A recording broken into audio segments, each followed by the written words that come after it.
ẹ̀yàn ló lè kó Òròkì máa lò lóṣogbo. Olùsọjí o Àrẹ̀mú máa lò lédè. ó máa mọ mẹ́dá sílẹ̀dùn náà láti January 2021 ọ̀pọ̀ òjò ló ti rọ̀ tí ilẹ̀ ti fi. ọ̀pọ̀ lájọ wọ mọ́tò tí wọ́n ti bọ́lẹ̀ tí kú ti pa wọ́n.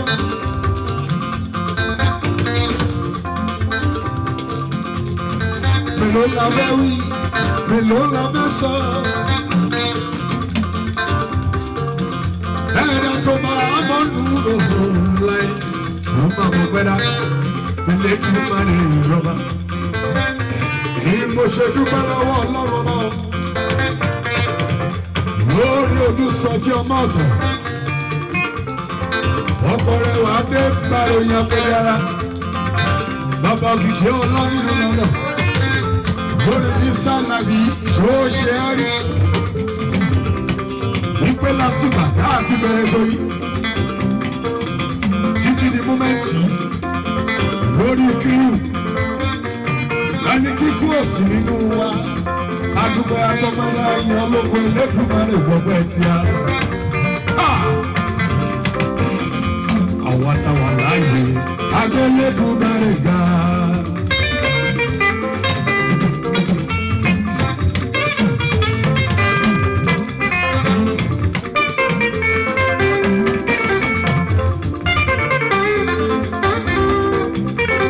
akọ̀jì àárẹ̀ eégún tó dúpẹ́ lọ́wọ́ bá. Oore rí oore àrí, oore gbàgbà oore gbàgbà lórí gbogbo àwọn sponsor. Sáàdì lórí program yìí, àdúpẹ́ àtọ́bẹ̀rẹ̀. Lórí gbogbo àwọn fans. ẹ̀yàn ló lè kó Òròkì máa lò lóṣogbo. Olùsọjí o Àrẹ̀mú máa lò lédè. Ipá tó borí ipá ògo tó borí ògo ìbà rẹ ni mo ṣe o. ìró àlá òjijì Ẹlẹ́dùmarè mójúbà o. bá a ṣe ń kọ́mọdé tá ń kágbá tá ń kọ́kùnrin tá ń kóbìnrin táǹkì gbogbo àwọn ọ̀dọ́kùnrin yóò káàbọ̀ sórí ètò bàbá ètò Inside Life ṣó ṣe é rí. adé orí báyìí la fi mọ bá àrèmọmọdé agbọ́nà bí ọ̀jẹ̀ bá àròyé àpèrè ọmọ tó sikiri báyìí rè. ẹlẹ́yìn oṣù mi kó máa dé àdélẹ̀ kó fẹsẹ̀ kó ní kó máa kírípù. Inside Life oríṣiríṣi ló máa ṣẹlẹ̀ ṣe pé nínú ayé a máa káyé jẹ Bùnmi Akínàánú omi dé ojú mi ayé àjẹjú ayé àtúpọ̀ ayélé lójú ayé lẹ́yìn ayé àtúbọ̀ ayé jẹ́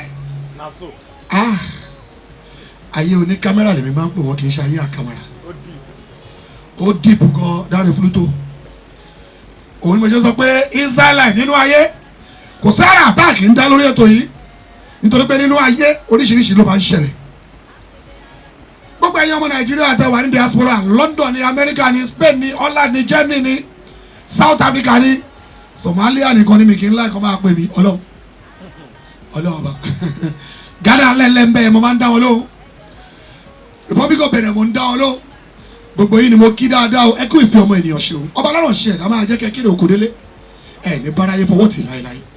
Thank you so much for being there for Soji Omotayo. Thank you so much for being there for Inside Life brand. Ojú òní tẹ̀lé kankan ní wa o. Tá a bá máa kà mí ní méjì mẹ́ta mẹ́rin márùn mẹ́fà ó máa ti ń pọ̀ gan. Tẹ́ ẹ bá rántí pé ń gbà kan lọ́dún tó kọjá ó yẹ kí Bùnmi omijé ojú mi wá. Mọ̀mọ́ kò yí sí láti mọ ọmọ Mùṣí wá sórí ètò. Ṣùgbọ́n àti kọ́kọ́ máa ọmọ Mùṣí kan wá. Pasuma wá gẹ́gẹ́ bí ọmọ Mùṣí Ọlọ́run. Gẹ̀mẹ́ àlùkò èbúté mẹ́ta ni ó súnmọ́ Mùṣí dáadáa. Àlágà náà gbìyànjú títí ẹ̀ dáadáa.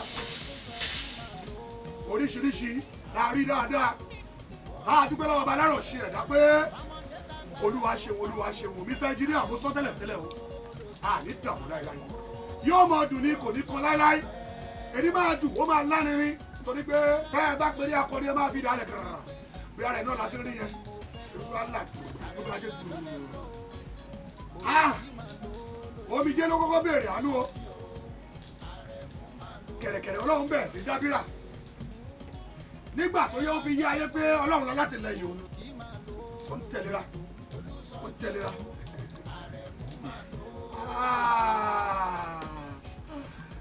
ayé dábìrà ọlọ́run má ṣe jẹ́ gbogbo mi wọ̀ mí máa bá èmi náà kọ́ ń gbà yẹn o má ṣe jẹ́ oríṣiríṣi ni ṣùgbọ́n lórí ọwọ́ tá a wà yìí ọlọ́run ìyanu ń ṣe ìyanu ó dẹ̀ ń dùn ó ń lọ bó ṣe yẹ kó máa lọ.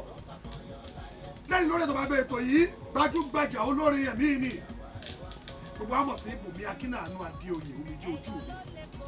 ó ní àlejò wa pàtàkì lórí ètò yìí lẹ́ni lábọ́lọ́ ọlọ́ọ̀bá aláròṣe ìdájọ́ máa gbádùn ara wa bóyìnbó ṣe ń gbádùn sìgá rẹ̀. ẹni àdìgbẹ́ mi ò lo máìkì àwọn tó máa ń ṣẹlẹ̀ nínú ayé náà nìyẹn nínú ayé ń gbà mí àlè lo nínú ayé gbà mí àpáti àfohùn tọ́lọ́ fún wa máa fi sọ̀rọ̀ agbólóhùn bí ọ̀jẹ̀ lèmi jẹ́. jẹ́ a máa dúpẹ́ lọ́wọ́ Dáre Fluto ban thank you so much for being there Dáre Fluto torí pé àwọn náà di lẹ́múlẹ́ ní pé a máa gba Bùnmi Akínàánú Adéoyè Omijé Ojú mi lálejò.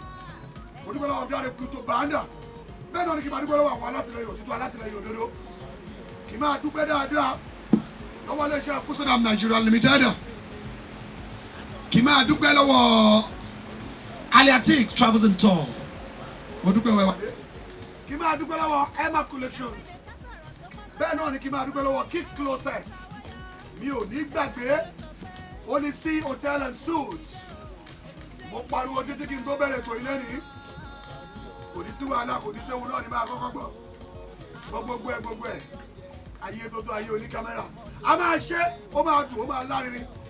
I want to be happy for the rest of this week because it's my week. Yes, sir. Yes, it's my week. I want to be happy. Come rain or shine, I want to be happy. Gbogbo yìí dájú tẹ̀lé wa ojú òní tì yín.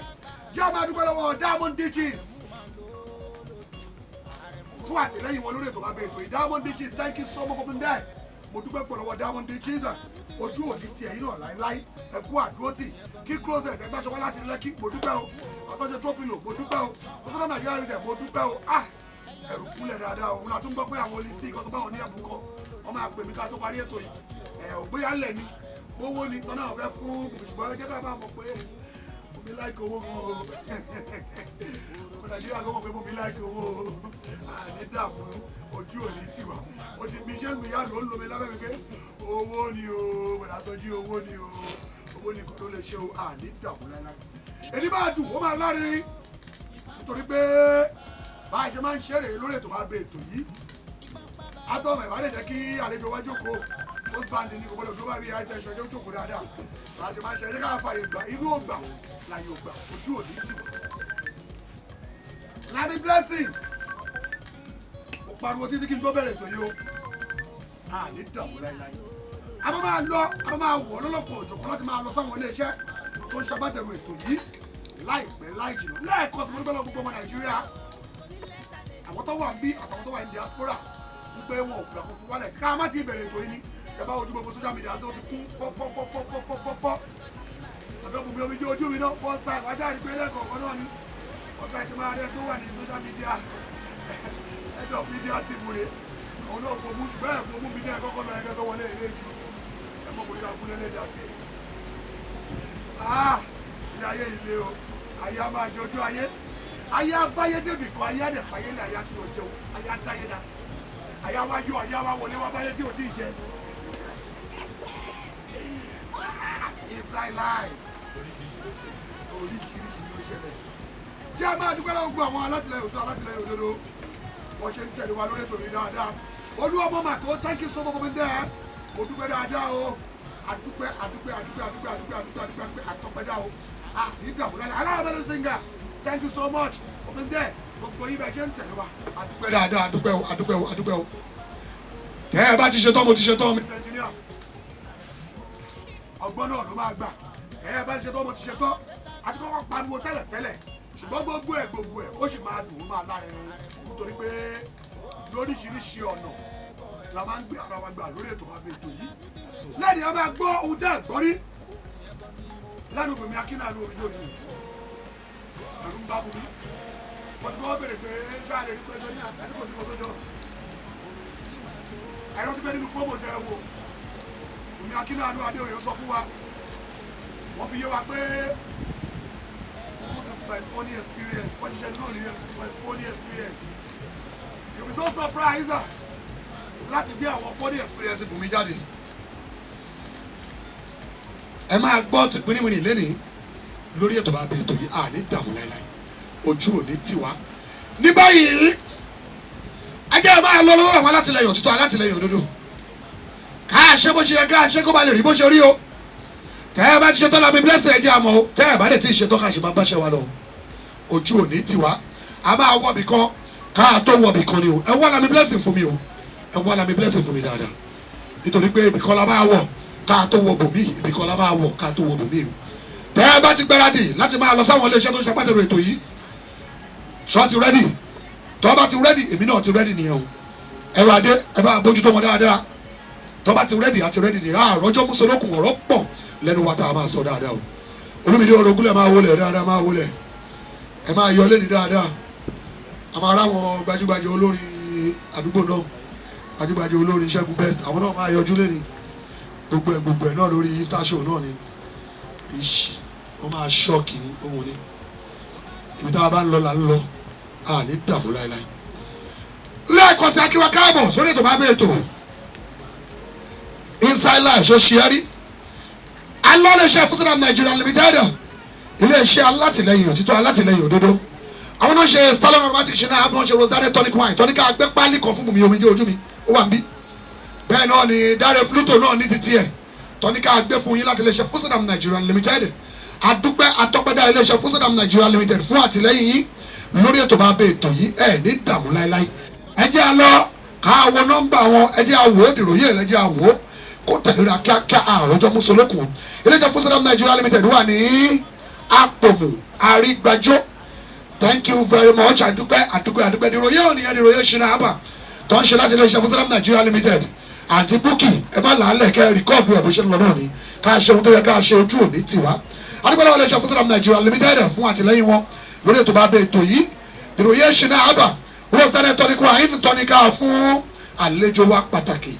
Àwọn náà lọ gbé fáwọn àgbà ládùúgbò wọn tẹ́ ẹ bá tẹ̀ dé ẹnu ọ̀nà estate àwọn Bùnmi omijé ojú mi àwọn security pọ̀ mẹ́ dáadáa wọ́n á rí nǹkan fún wọn tó bá délé dáadáa pé ẹ ṣé o àdúpẹ́ o iléeṣẹ́ Fusiram Nigeria Limited lẹ́ẹ̀kan sí wọ́n wà ní Àpòmù Àrígbájó àdúpẹ́ o ọkùnjọ́ ẹ̀rọ Olúbàjò thank you so much for being there Rosdare tonic wine mo dúpẹ́ o fún àtìlẹ́yìn yìí o ojú òní tì í títí láéláé lókèlókè nílé iṣẹ́ yìí máa lọ ẹ jẹ́ máa lọ sí Aliatic Travels and Tour Aliatic Travels and Tour pàápàá báwo èèyàn ṣe ń gbáradì fún umura tó ń gbáradì fún àjì tó ń gbáradì fún gbogbo ẹ̀ pàápàá tá a tún ti ṣe ọ̀nà tí gbogbo ẹ̀ ti dùn tó ti lárin ní báyìí pé a lè rìnrìn àjò tó bá wù wá a fẹ́ ra tíkẹ́ẹ̀tì ni a fẹ́ lọ sílùú London ni a fẹ́ lọ sílùú Amẹ́ríkà ni ibikíbi yóò wù tá a lè lọ a lè kàn sí Aliatic Travels and Tour Aliatic Travels and Tour ń bọ̀ náà wà gángan wọ́n wà lẹ́gbẹ̀ẹ́ Ocean filling station ní AMJ bus stop Alákòókò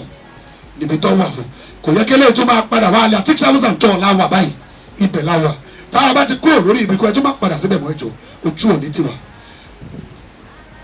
executive producer ẹ bá wa sọ fún wọn wọ ẹjọ́ torí Ọlọ́run Ọba àpè wá lórúkọ Ọlọ́run Ọba Aliatic Travels and Tour níbo náà wà lẹ́ẹ̀kan sọ wà ní Oṣòtẹ́mà lẹ́gbẹ̀ẹ́ Ocean filling station ní AMJ bus stop ní Alágbàdo níbi tó wà nìyẹn o ojú òní ti iléeṣẹ́ yìí mo dúpẹ́ àwọn bá gbọ́n so ẹ̀kú àdúró ti ẹ̀kú àtìlẹ́yìn o bá a ṣe kúrò ń bẹ́ẹ̀ jẹ́ máa lọ sí Diamond Beaches tó gbé oúnjẹ fún mi tó ní oúnjẹ tí Bùnmi omijé ojú mi máa jẹ lálẹ́ yìí nìyẹn wọ́n ní kí n gbé oúnjẹ fún Dare Fluto náà oúnjẹ tóun náà máa jẹ lálẹ́ nìyẹn Diamond Beaches wà ní number 44 Unity Road off Toyin Street mo dúpẹ́ gan o Diamond Beaches àdúpẹ́ o Akilabi ni méjọ ààrẹ yìí náà àrí yín ẹṣẹ ẹkú àdúró tí ó tójọ́ mẹ́ta bàbá bẹ̀ ẹ káàbọ̀ sórí Inside Life ṣòṣì ẹ̀rí tọ́ba ní ṣòṣe mí rí nígbà tí méjọ wà ní South Africa ó ń bá mi sọ̀rọ̀ nígbà tó dé bí báyìí ó ti ṣe mí báyìí àti bá wa sọ̀rọ̀ gan nira báyìí ọ̀sẹ̀ méjì rè báyìí tá a gbóhùn dání méjọ àfi sùúrù ọmọlọmọ náà wá nẹ́tíwọ̀kì kiri ni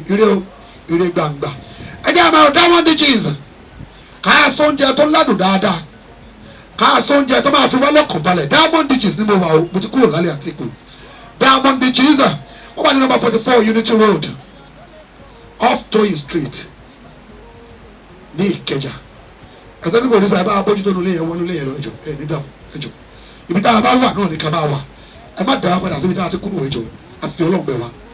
Diamond G's, thank you so much for being there. I appreciate you, Madam Uduak Ekong. Thank you so much for being there all the time. Gbogbo ìgbà bí wọ́n máa ń fún wa lóúnjẹ tá a máa fún àwọn guest wa lórí ètò bàbá ètò yìí.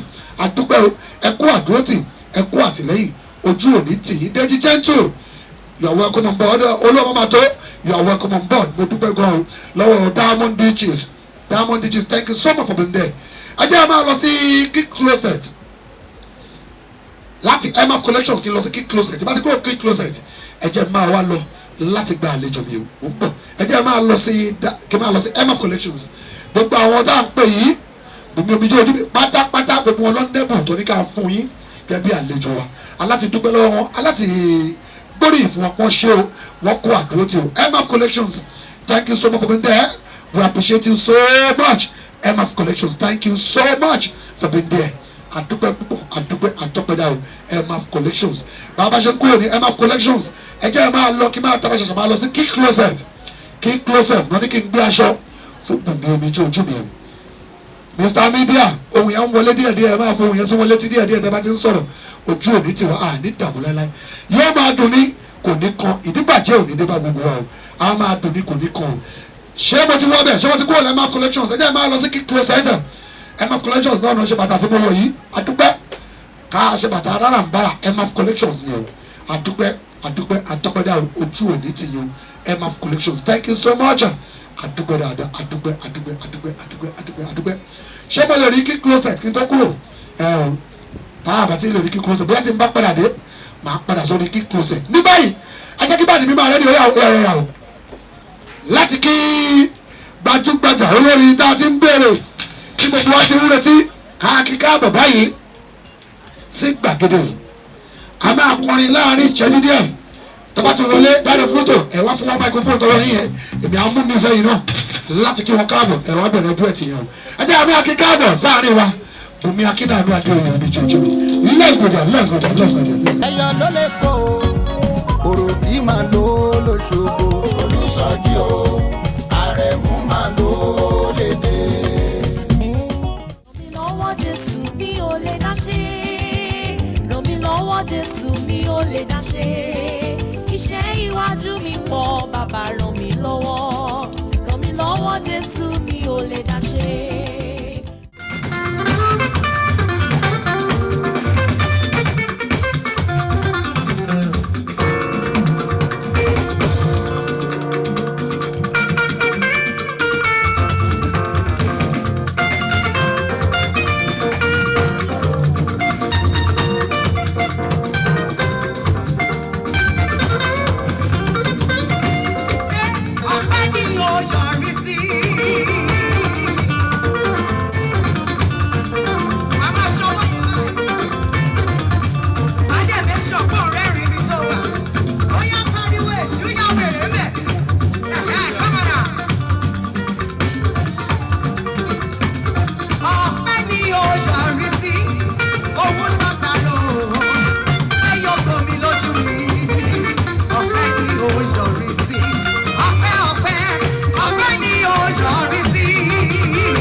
Olùsọjí o Àrẹ̀mú máa lò lédè. Ní máàkì ẹ̀kọ́ máa bọ̀ wá jókòó wáyé ẹ káàbọ̀ ẹ pẹ̀lẹ́ ẹ máa bọ̀ ẹ máa bọ̀ ẹ fún mi ní akájífù tuntun kan sí ẹjọ́ torí wọ́n máa làágùn gan lórí ètò yìí gan Ọlọ́run ẹ káàbọ̀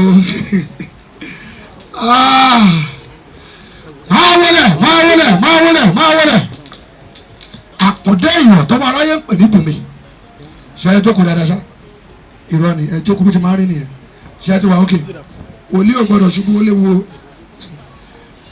ẹ sọ́sì tí àwọn adúwòlì ẹ gbọdọ̀ ṣubú wòlíì ò gbọdọ̀ ṣubú lótú wòlíì bá lọ ṣubú lákòókò yìí ni wéètì ẹ̀gọ́ náà pọ̀ náà díẹ̀ ò Bùnmi ọlọ́mọdé àdáràn bóyá ká ṣe báyìí ẹ bá ń gbé ṣí àtàwọn yẹn náà wà ó kọ́tọ́ inside life ni kò sí kò tí ò lè ṣẹlẹ̀ ẹ gbé ṣí àwọn yẹn ogún ọgbọ́dọ̀ jẹ́ kíni ẹgbẹ́ máìkì ọ̀rọ̀ máa bọ́gọ̀ ẹgbà báyìí ẹ̀sà ọ̀dà ibò ẹ wá báyìí ó yẹ bá ń gbé ṣí àtìyẹn kúrò ẹ wò inside life ni inú ayé ni àwọn ń pààrọ̀ síìtì kan wọ síìtì kan ìyẹn túmọ̀ sí pé à ń wọnú ògo tuntun yẹn ní orú mi ní orogúnlẹ̀ báwo nìyẹn ṣé yẹn tó kó dáadáa ṣó sẹ́ẹ̀tì ó sẹ́ẹ̀tì dáadáa tá a bá dẹ̀ ń béèrè àwọn béèrè àwọn máa gbọ́dọ̀ dáadáa ẹ tọ́ máìkì yẹn ló máìkì yẹn dáadé fúlú tó àkókò tá a wà ní ìfẹ́ gbọ́ pín kí ló ń dún pín ní ìfẹ́ gbọ́ o akíwá káàbọ̀ lẹ́ẹ̀kan sọ ọ̀pọ̀lọpọ̀ àwọn èèyàn tí ń sọ̀rọ̀ dáadáa látẹ̀kan Deju gentle ní more volumes engineer more volume nice concept àwọn èèyàn ti sọ̀rọ̀ gan àwọn èèyàn ti sọ̀rọ̀ gan ọ̀bùnmi omi ojú mi àwọn ti sọ̀rọ̀ àwọn Diamond DJs kan sọ pé I can feel you ẹgbẹ́ máìkì yẹn sẹ́nu akínyẹ́ káàbọ̀ lẹ́ẹ̀kan sí. ẹ ṣe gan sa ẹ kọjá mẹ́ta. ẹ sọ̀rọ̀ bí ọmọ bó ṣe. àti ládé yìí o wàá gbá yìí. Ọlọ́run adé sí lọ́rùn lónìí ni. láti ọdún tó kọjá láti ṣe lérí fẹ́ wá Ọlọ́run. àwa wọlé lónìí lórúkọ àti èdè kan ta ní Bùnmi Akínàánú Adéoyè omijì ojú mi. Bùnmi Akínàánú omijì ojú mi mo jẹ́. ẹnjìníà gbé sókè dáadáa. mo jẹ́ ẹni second born but the first daughter ọmọbìnrin àkọ́kọ́ nínú ìdílé Mr. Akínàánú. So mo lọ sí school. a ṣe ń bọ̀ ń bẹ̀ yẹn àwọn kan lọ school ẹ lọ ẹ sọ sókè sí ni máa ọmọ olówó ni wà ẹ lọ lọ school àwọn school wọn ni Bùnmi ẹwàdé ọ̀gbẹ́ láàárọ̀ ìwé sọ pé àlejò tá a máa gbà lẹ́nìí èmi àwọn àgọ́ afẹ́ ẹ̀bọ́ ajé abẹ̀rẹ̀ báyìí primary school wo ni Bùnmi lọ secondary school wo lọ nílùú bó níbo ni. ìlú Èkó ni mo ti ṣe gbogbo ni mo ti ka gbogbo ìwé tí mo kà mo lọ sí Adélẹ́yẹ primary school mo lọ sí Ìgbòho secondary school bẹ́ẹ̀ ni Ìgbòho secondary school mo dẹ̀ lọ sí. Ìgbòho yẹn náà Èkó náà ni. Laspo Tech Èkó náà ló wà. níbo ni Ìgbòho yẹn wà sáyẹ̀dì Mùṣín. nípa màmá ní ìhù. Mùṣín náà ni ẹ má pèlú ìbò Mùṣín Papa Vedis Mùṣín ẹ sọ̀rọ̀ sókè. Mùṣín omijé ojú mi to please face the cam yes. níbo gọgọ náà bí wá sí. ìlú Èkó ni wọ́n bí mi sí. amọ̀ níbo lẹ́kọ̀ọ́. Lẹ́kọ̀ọ́ ní Mùṣín náà ni wọ́n bí mi sí gọgọgọ. sáìdì bó Mùṣín tó yẹ ní Alájí Ọ̀tà. ibi táwọn lọ nìyẹn Alájí Ọ̀tà. ẹ máa dé gbàlejò yìí náà ó yá Alájí Ọ̀tà la dàgbà sí ìrìn àjò wa wọnú orin báwo ló ṣe bẹ̀rẹ̀.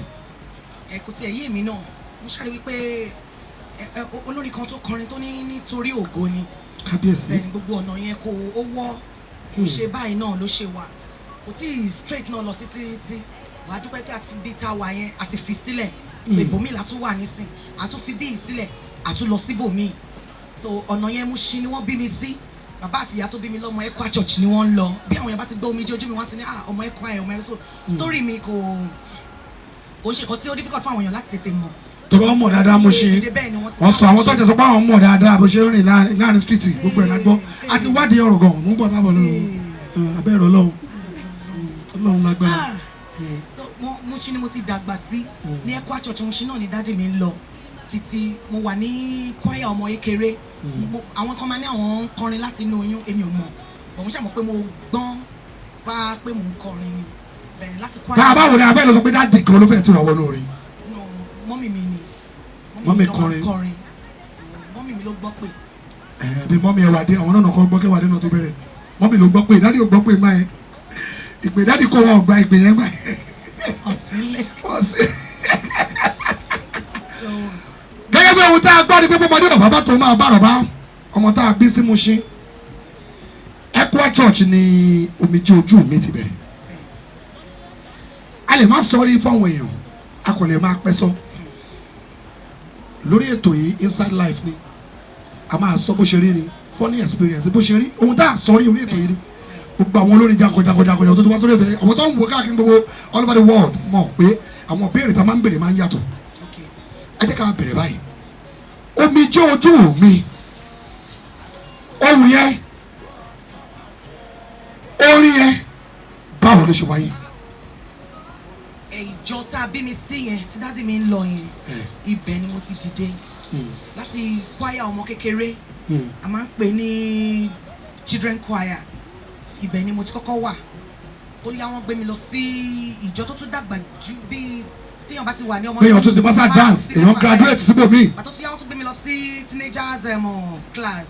So choir àwọn àgbàlagbà ni wọ́n ti wá rí mi pé so wọ́n ṣàgbé mi lọ sí choir àgbà. So choir àgbà yẹn ni wọ́n ṣàtìrí pé so bí mo dẹ̀ ṣe rí wípé mo bẹ̀rẹ̀ sí ní kọ àwọn ohun yìí náà kò tún yé mi náà tó lọ́jọ́ kan mo kàn rí pé ẹnìkan kàn ṣàṣemáṣe nínú choir náà ni tó dẹ̀ bínú jáde torí ẹ gbogbo èèyàn tó ń gbọ́ mi gbogbo nǹkan tó bá mọ̀ ṣe ni wípé ó rẹ̀ rẹ̀ sílẹ̀ so lọ́jọ́ yẹn ni ẹ kò rẹ̀ rẹ̀ sílẹ̀ bó ṣe bínú jáde nìyẹn mi mọ̀ nǹkan tó ń jẹ́ kọ́ máa harmonize orin kọ́ máa kọ́ ọ́tò tẹ́nà yẹn ohun tó máa ń kọ́ nìyẹn so gbogbo wa gba tiẹ̀ gan ṣẹ̀mọ̀ tá bá ti gbé orin àti mọ̀ pé ohun ẹ̀ ti yàtọ̀ láàrin gbogbo èèyàn so bó dẹ̀ yẹ bínú jáde yẹn bí ẹni tó ń lead yẹn ṣe ó kí á gbogbo yín o ẹni bàbá ti bínú jáde o ohun tí gbogbo yín bá mọ̀ kẹ́ máa kọ́ ògo fọhùn. n ṣàrí wípé kíní yẹn kàn balẹ̀ mi ni everybody kàn wò mí ni tọ́mí n ṣàrí pé ohun mi tún yàtọ̀ láàrin gbogbo wọn títí tí àfidé ibi tí a dé yìí. Adúgbò ẹgbẹ́ sókè dáadáa ẹgbẹ́ sókè nǹkan tẹ́ ń gbé sókè tẹ́ fi hàn wá tẹ́ tún gbé sílẹ̀ ojú òní ti wà láéláé. George Famog Adúgbò ní Peters thank you so much. Lẹ́kọ̀ọ́ Ògúndáre ni kì í ṣe Dáre Ògúndáre Lẹ́kọ̀ọ́ Ògúndáre ni ojú òní ti wà Lẹ́kọ̀ọ́ Ògúndáre gbogbo Stacy ID pàǹtí àwọn náà ló ń bá wa sọ àwọn náà ń tẹ̀lé wa gbogbo èrò máa wọ́n ṣe máa ń tẹ̀lé wa nìyẹn ojú òní ti wà. ẹ jẹ́ ká wá wọ̀ báyìí ogun yẹn fọ̀mù lọ́jọ́ yẹn ṣé omijé ojú mi lóhùn tó wá jáde lọ́jọ́ yẹn àbí ń bà wọ́n lomijé ojú mi jáde.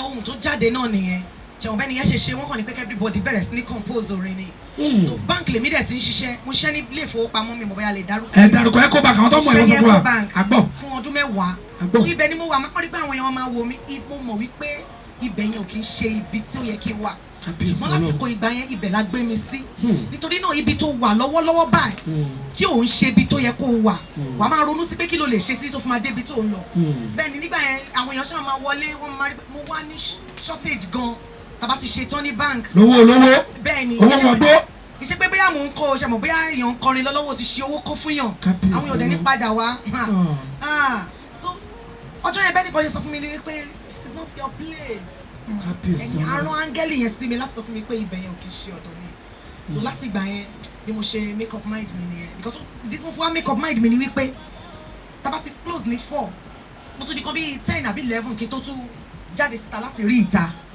so mo ti mi lè lọ rehearsals mọ́ mi lè ṣe àwọn kankan bọ̀ mo dẹ̀ mọ̀ wípé nǹkan kan wà nù mí ibẹ̀ yẹn ò kì í ṣe ibi tó yẹ. kìnìún yẹn ń gbéná máa mi ní wá títí la fi jáde nìyẹn.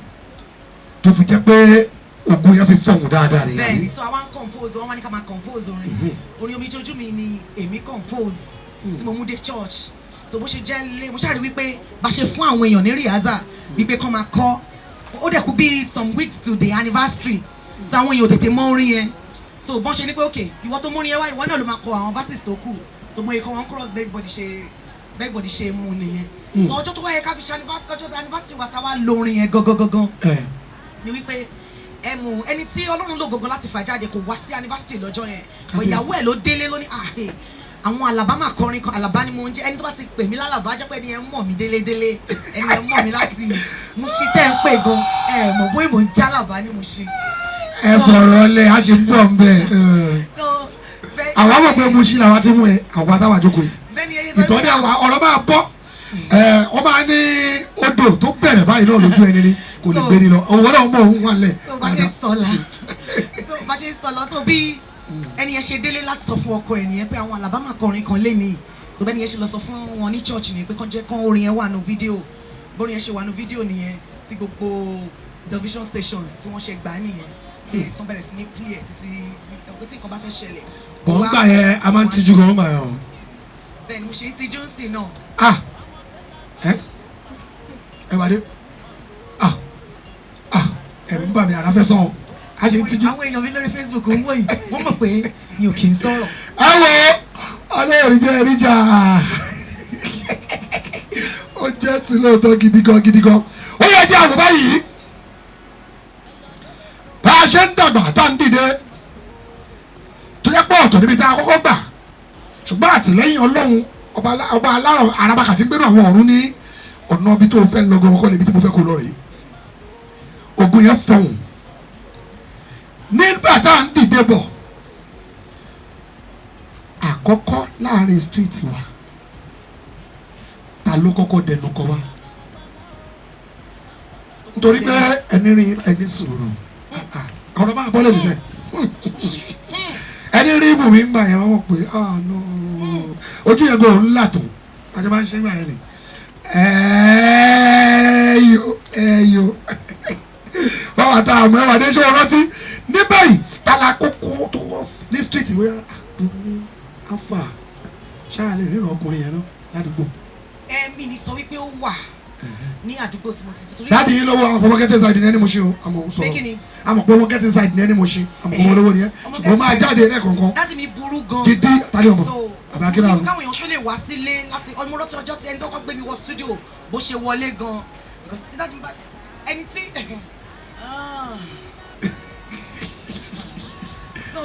ọ̀rọ̀ máa gbọ́. àfi bí a ti bá ń lọ láàrin àdúgbò. àdìbà ṣe ń lọ ládùúgbò ó ṣe ọjọ́ kan nìkan máa ṣẹlẹ̀ pé ẹlòmíràn kọjá kó máa pa ok Alaba ló ń lọ yẹn Alaba báwo ni máa lọ èyàn tó kọ́ Alaba what's up kí ló happen. ẹ sọ pé ìgbà yẹn àdúgbò òde ọmọ get inside so tá a bá ti lọ báyìí kì í wo ẹgbẹgbẹ náà lọ títí. ibi tó ń lọ ló máa ń dojú kọ. ibi tá a bá ń lọ la máa ló fẹ́ lọ ra magi ibi magi ló máa dojú kọ. bẹ́ẹ̀ni kò dẹ̀ kí n sí distraction lọ́nà. kò sí distraction. kò sẹ́ni fàì lọ́wọ́ ní bá a ṣe ń fàì wádé máa wọ́n fàì lọ́wọ́ lọ́nà rẹ̀. ok yìí ti fa. bẹ́ẹ̀ fẹ́ àwọn ìtàn ọjọ́ mi ni ọ̀rọ̀ ọjọ́ mi ni. so láti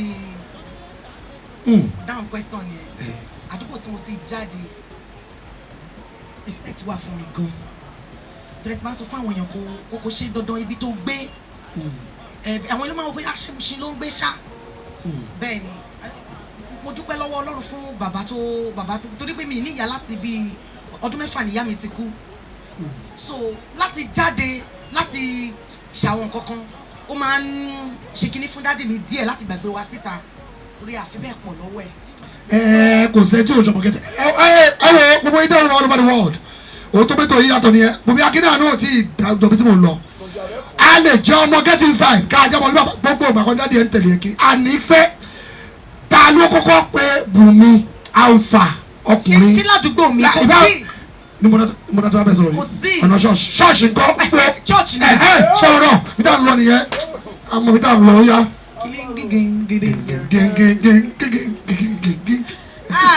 Young Easy láti ìlú London God bless you I can see you my brother God bless you ó yá wọ́n gbọ́ masquerade nìyẹn ó yá. ní church ni àwọn kan wà wọ́n ti máa dúró sẹ́nà ọ̀nà church wọ́n ti máa dúró pé alọ́mọ ẹ̀. bí àwọn Olúmídé bẹ́ẹ̀ ni aláwọ̀ pretty. mo dẹ̀ wá rántí o. wà á ṣeré. bọ̀dá Kọ́lá lẹ́ni yẹn. bọ̀dá Kọ́lá ní Fáfolú Mushin. kọ́ pé jáde. bọ̀dá Kọ́lá kọ́ ló wà báyìí àwọn náà lè wà ní Fáfolú kí n náà sọ lọ́jọ́ yẹn kí ló ṣe mi ì ṣe anything ọkọ̀ máa ń tẹ̀lé mi lọ. akọ̀sìn ẹ lọ o máa rò pé bọ̀dá Kọ́lá wà dàbí bodyguard ẹjọ́ máa ń lọ ọtọ́ bá pé ẹ bọ̀ bọ̀dá Kọ́lá yìí jẹ́ ká lọ. no ọkọ̀ máa wá wọ́n ti mọ time rìhásà wa.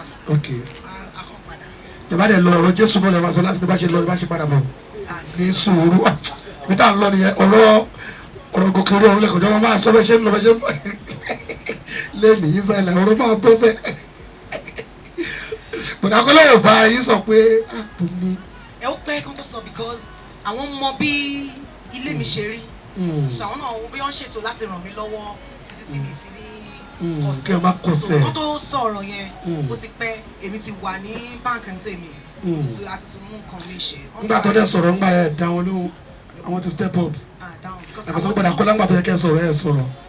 àwọn tuntun wà níbi gíga jù wá lọ so èmi ti wo pé irú èèyàn bẹ́ẹ̀ kò lè ní ètò fún mi. kábíyèsí. ó yá ẹ jẹ́ àwọ̀ báyìí ọjọ́ mélòó gbàgbé a máa ń sọ eléyìí láti sin àwọn èèyàn wa ń gbẹ́rẹ́ pàkọ́ ni àkọ́kí ń dédé sọ nítorí pé bẹ́ẹ̀ ní ṣe rí ọ̀la ò lè rí bẹ́ẹ̀ yá mi àdúgbò ẹbí tá a ti bẹ̀rẹ̀ àdúgbò ẹbí tá a dé àdúgbò ẹbí tá a tún lọ báyìí orúkọ ẹ sọ̀rọ̀ kan lẹ́kọ̀ọ́ pé ibi tí mo wà tẹ́lẹ̀tẹ́lẹ̀ mo tún ṣe lọ́bù mi báyìí ọjọ́ mélòó gbàgbé tíbi tí rẹ báyìí ládàlẹ́ ayé ẹ ṣe ìrànà méjèèjì yẹn káàbọ̀. ọjọ́ tí mi lè gbàgbé ni àwọn ọjọ́ yẹn pọ̀ ṣùgbọ́n ẹyọ kan bẹ̀ tí bá ti rántí gbogbo rẹ̀ fún ògo gbogbo rẹ̀ fún ògo gbogbo rẹ̀ fún ògo Ọlọ́run ni. Mo ní àwọn ọjọ́ tí mo lè gbàgbé mo jẹ́ ọmọ tó jẹ́ pé àkísà ṣáá ni mo lérò wípé mo lè ní láyé. Kábíyèsí Ọlọ́run. Bẹ́ẹ̀ ni so àwọn àǹtí kan dẹ̀ wà tó bá ti lo aṣọ láti January èmi náà máa kó aṣọ yẹn fún so tó bá ti di bí November yẹn máa ti máa fọ láti máa prepare ara mi fún Christmas òun ni mo máa wọ̀ ọjọ́ kan wà tí mo lọ yá aṣọ Kábíyèsí. sọ pé mi ì rí aṣọ yẹn dá padà nígbà tí ẹni tó ní aṣọ tó fẹ́ gba aṣọ máa gba aṣọ ẹ̀ so ọ̀gá mi ó lù mí gan so ìyẹn nìyẹn. ṣe mọ̀ mi lè dá padà torí ó ti ya Kábíyèsí Ọlọ́run. torí ó ti ya torí pé kò sí nǹkan kan ṣe mọ̀ sí ìlú ilé tí mo ti jáde nílé tó jáde pé tí èèyàn bá ń dín ẹyin nílé kejì ìwọ ló máa mọ̀ bóyá ata yẹn pọ̀ ń ta ọ̀tọ̀ lẹ́ni tó ń dín ẹyin nílé kejì ìwọ ló mọ̀ pé bí àlùbọ́sà yẹn pọ̀ so kò dẹ̀ sí ìrẹsì ẹ mọ̀ rú àwọn ilé bẹ́ẹ̀ yẹn bẹ́ẹ̀ ni a dúpẹ́ lọ́wọ́ Ọlọ́run so irú ilé yẹn ni mo ti jáde so mo lọ yáṣọ láti dáṣọ padà mi lè rí dá padà mọ́ tó bọ́ níjọ́ tó nà mí yẹn pẹ̀lú ẹkún ni mo sọ fún aṣọ wípé tí mo bá mú aṣọ mi gbọ́dọ̀ wá gbogbo aṣọ tó máa gbàgbà mú ló máa wọ̀. Kábíyèsí Ọlọ́run. Ǹjẹ́ àwọn ọmọ mi mọ̀ pọ́n náà nítorí aṣọ àti dáàdì kò ṣeé sọ nílé. Ẹ̀mí ní mọ́mì mi ní mọ́mì. Mo ṣe ń bọ̀ nbẹ yẹn gẹ́gẹ́ bí àkọ́bí obìnrin nínú ilé tí ò ní ìyá pé bó ṣe máa ṣe rèé Bùnmi nǹkan tó wọ̀ yìí kọ́ ló yẹ kó wọ̀ bó ṣe yẹ kó ṣe tá à láǹfààní táwa tó wá máa wọn Táyé Kẹ́hìndé obìnrin jọ tó wà pẹ̀lú ibi tí mo ń lọ nìyẹn o báwo la ṣe gbé ìgbé ayé yẹn gbà yẹn. Ọlọ́run ṣá ràn mí lọ́wọ́ ẹ á mọ̀ pé omi jù wá jápẹ́ lónìí ọ̀ Bùnmi. ṣá ràn mí lọ́wọ́ ṣá kò yé mi náà Ọlọ́run ní Kábíyèsí Ọlọ́run. bẹ́ẹ̀ ni torí gbogbo ìgbà tí mo ń ṣiṣẹ́ ń báǹkì yẹn náà èmi náà ni mo máa make sure pé ilé wà òkè gbogbo ẹ̀ so títí tí màá dẹ̀ tún ní ẹ̀gbọ́n àti àbúrò tí mo máa tọ́jú bí orin tí mo kọ lẹ́ẹ̀kan wípé àwọn nǹkan míì gan wà jẹ́ pé ayọ̀ kò lè jẹ́ kó rántí àwọn nǹkan kò ṣe pé èèyàn ti Ọlọ́run ti fi gbàgbé ayọ̀ tó dé ti jẹ́ ká fi gbàgbé sí àbí. Ògo ni fọ́lọ́run lókè ọ̀run ògo ni fọ́lọ́run lókè ọ̀run ní kékeré Bùnmi omijé ojú mi torí pé kò sẹ́ni tí ò ṣe rí ó máa ń ní nǹkan tó máa ń fẹ́ràn láti máa tọrọ jù nínú ilé òun bọ̀ máa ní sùúrù nínú ilé yín láàrin Táíwò Kẹ́hìndé bọ̀dá ọkùnrin tó ń ṣe ní airport tó pé ẹnìtì tó bá ti rí bá oúnjẹ onírúurú oúnjẹ yẹn tó pé kò sí bó ṣe lè jẹ tó kíwà àti Táíwò máa jà tó bá ti rí kiri ó sì máa tọrọ pé jọ́nà jọ tó lọ lọ́hùn. rice ni concussion tó ń gbóná tó ṣẹ̀ṣẹ̀ wà lórí náà. kẹ́ńjà tọ́gọ̀ wà bẹ̀bẹ̀. èèyàn gbọ́dọ̀ sọ ògo nù bí àgbà. wà á tọrọ ẹ̀ òkè à tó bá jẹ́ tó ìjẹ́ tún lè continue o àbí. ṣáàtì ní ẹwọ́n ti sọ̀kọ̀ ẹ̀wọ́n parí pé gbogbo omi ti yọ lójú gbogbo ẹ̀ fún ògo àbí ìwọ báyìí ló wá gbowó ránṣẹ́ bó ṣe wù ẹ́ báyìí ṣe é rí pé Ọlọ́run ní agbára gbogbo ìgbà yẹn náà tọrọ kọ̀kọ́ṣọ̀ ni àbí kọ̀kọ́ṣọ̀ ẹ̀kọ́ ń gbà mí ó lè má ní nǹkan kan nù. òróró nìkan ni wàá kàn dàtà gígùn sí. ìbá dẹ̀ ráfà lè ṣe lè fi ẹyin àwọn ọjọ́ Kábíyèsí Ọlọ́run tí mi ò tún lè gbàgbé ni àwọn ọjọ́ tó jẹ́ wípé àwọn ọjọ́ mi èèyàn kàn máa sọ di àwẹ̀ ni tó jẹ́ pé wà á kàn ra da tagúngún sí ni kó tẹ̀ lè ta lẹ́nu. Kábíyèsí Ọlọ́run ṣẹ̀mọ̀ irú àwọn ọjọ́ bẹ́ẹ̀ lèmi ti là kọjá lèmi ti là kọjá. a jẹ́ ká wá báyìí bàbá èmi sì mọ bàbá kí bàbá tó dolóògbé Ọlọ́run ṣiṣẹ́ díẹ̀ Ọlọ́run ṣiṣẹ́ díẹ̀ kọ́lọ́n bá wa délẹ̀ fẹ́ ni rí a jẹ́ kí n bèrè lẹ́yìn lọ́wọ́ wa o láàárín bàbá àti ìyá Bùnmi Akínàánú ta lẹni tẹ́ ẹ súnmọ́ jù dáadáa tí ẹ lè share experience yín pẹ̀lú mi gbà nínú bàbá àti ìyá yín gbà yìí káwọn méjì tó dolóògbé ó máa ní ìyàwó tó súnmọ́ èmi mọ̀ pé bàbá èmi mọ̀ bóyá èmi ò bóyá mi wá get it wrong ta lẹni tẹ́ súnmọ́ jù tẹ́ lè share experience yín pẹ̀lú. ẹ ṣe mọ ọmọ ọdún mẹ́fà ni mí ìgbà tí mo pàdánù ìyá mi so mi ìfi bẹ́ẹ̀ gbọ́njú mọ́ wọn wọ ẹni tí mo lè pè lólùfẹ́ mi títí ayérayé tó jẹ́ wípé mo ṣe sọ̀rọ̀ wọn gan ní àìpẹ́ ìgbé kò sí nǹkan tó máa fi sọ́wọ́ wọn tó máa bọ́ǹtà kábíyèsí bẹ́ẹ̀ ni tí wọ́n sọ fún wọn dáàdì mo ń lọ London lọ́la ẹ̀ẹ́dẹ̀ gbọ́dọ̀ sọ fún ẹnì kankan no count me out I'll not tell anybody kábíyèsí o. tó bẹ́ẹ̀ ni. ṣùgbọ́n tá a bá bá yín sọ̀rọ̀ níta bóyá ẹ máa sọ yín náà fún dáàdì. tí wọ́n bá ti bá mi sọ̀rọ̀ ń ta ẹ ṣe wọn pé gẹ́gẹ́ bí ọkùnrin sí obìnrin tó àwọn náà ti mọ time tí mo dé yẹn tó ti ń ṣe. tó ti ń ṣe kiri yẹn. tó ti ń sọ̀rọ̀ pé ká sọ̀rọ̀ kó straight jáde ṣé kò sí ni tó. nígbà tá a dé wàá bẹ̀rẹ̀ kiri yẹn náà ṣe é sọ fún dáàdì. kí lè bẹ̀rẹ̀. kó náà sí kòkòrò yìí tó máa sọ àwọn méjì tó máa sọ wọn pa. ṣé ẹ sọ lójú dáàdì. àmì àjẹyè ni wọ́n jẹ́ ẹ̀ṣẹ̀ ayẹyẹ àdá. ẹ wà ní ojú òní tiẹ̀ mo lọ́ọ̀fù eléyìí dáadáa ẹ jẹ́ kó bright dáadáa ẹ jẹ́ kó bright ẹ bá mi ṣe kó bright dáadáa ojú òní tiẹ̀ ní dààmú. adúgbẹ́ ṣe é rí pé àwọn béèrè tá à ń béèrè kì í ṣe àwọn béèrè tó yẹ pé kíní ni àwọn béèrè tó máa wọnú ara dáadáa ni. ó yá your most embarrassing moment yàtọ̀ sí ìtì ẹ̀yẹ aṣọ.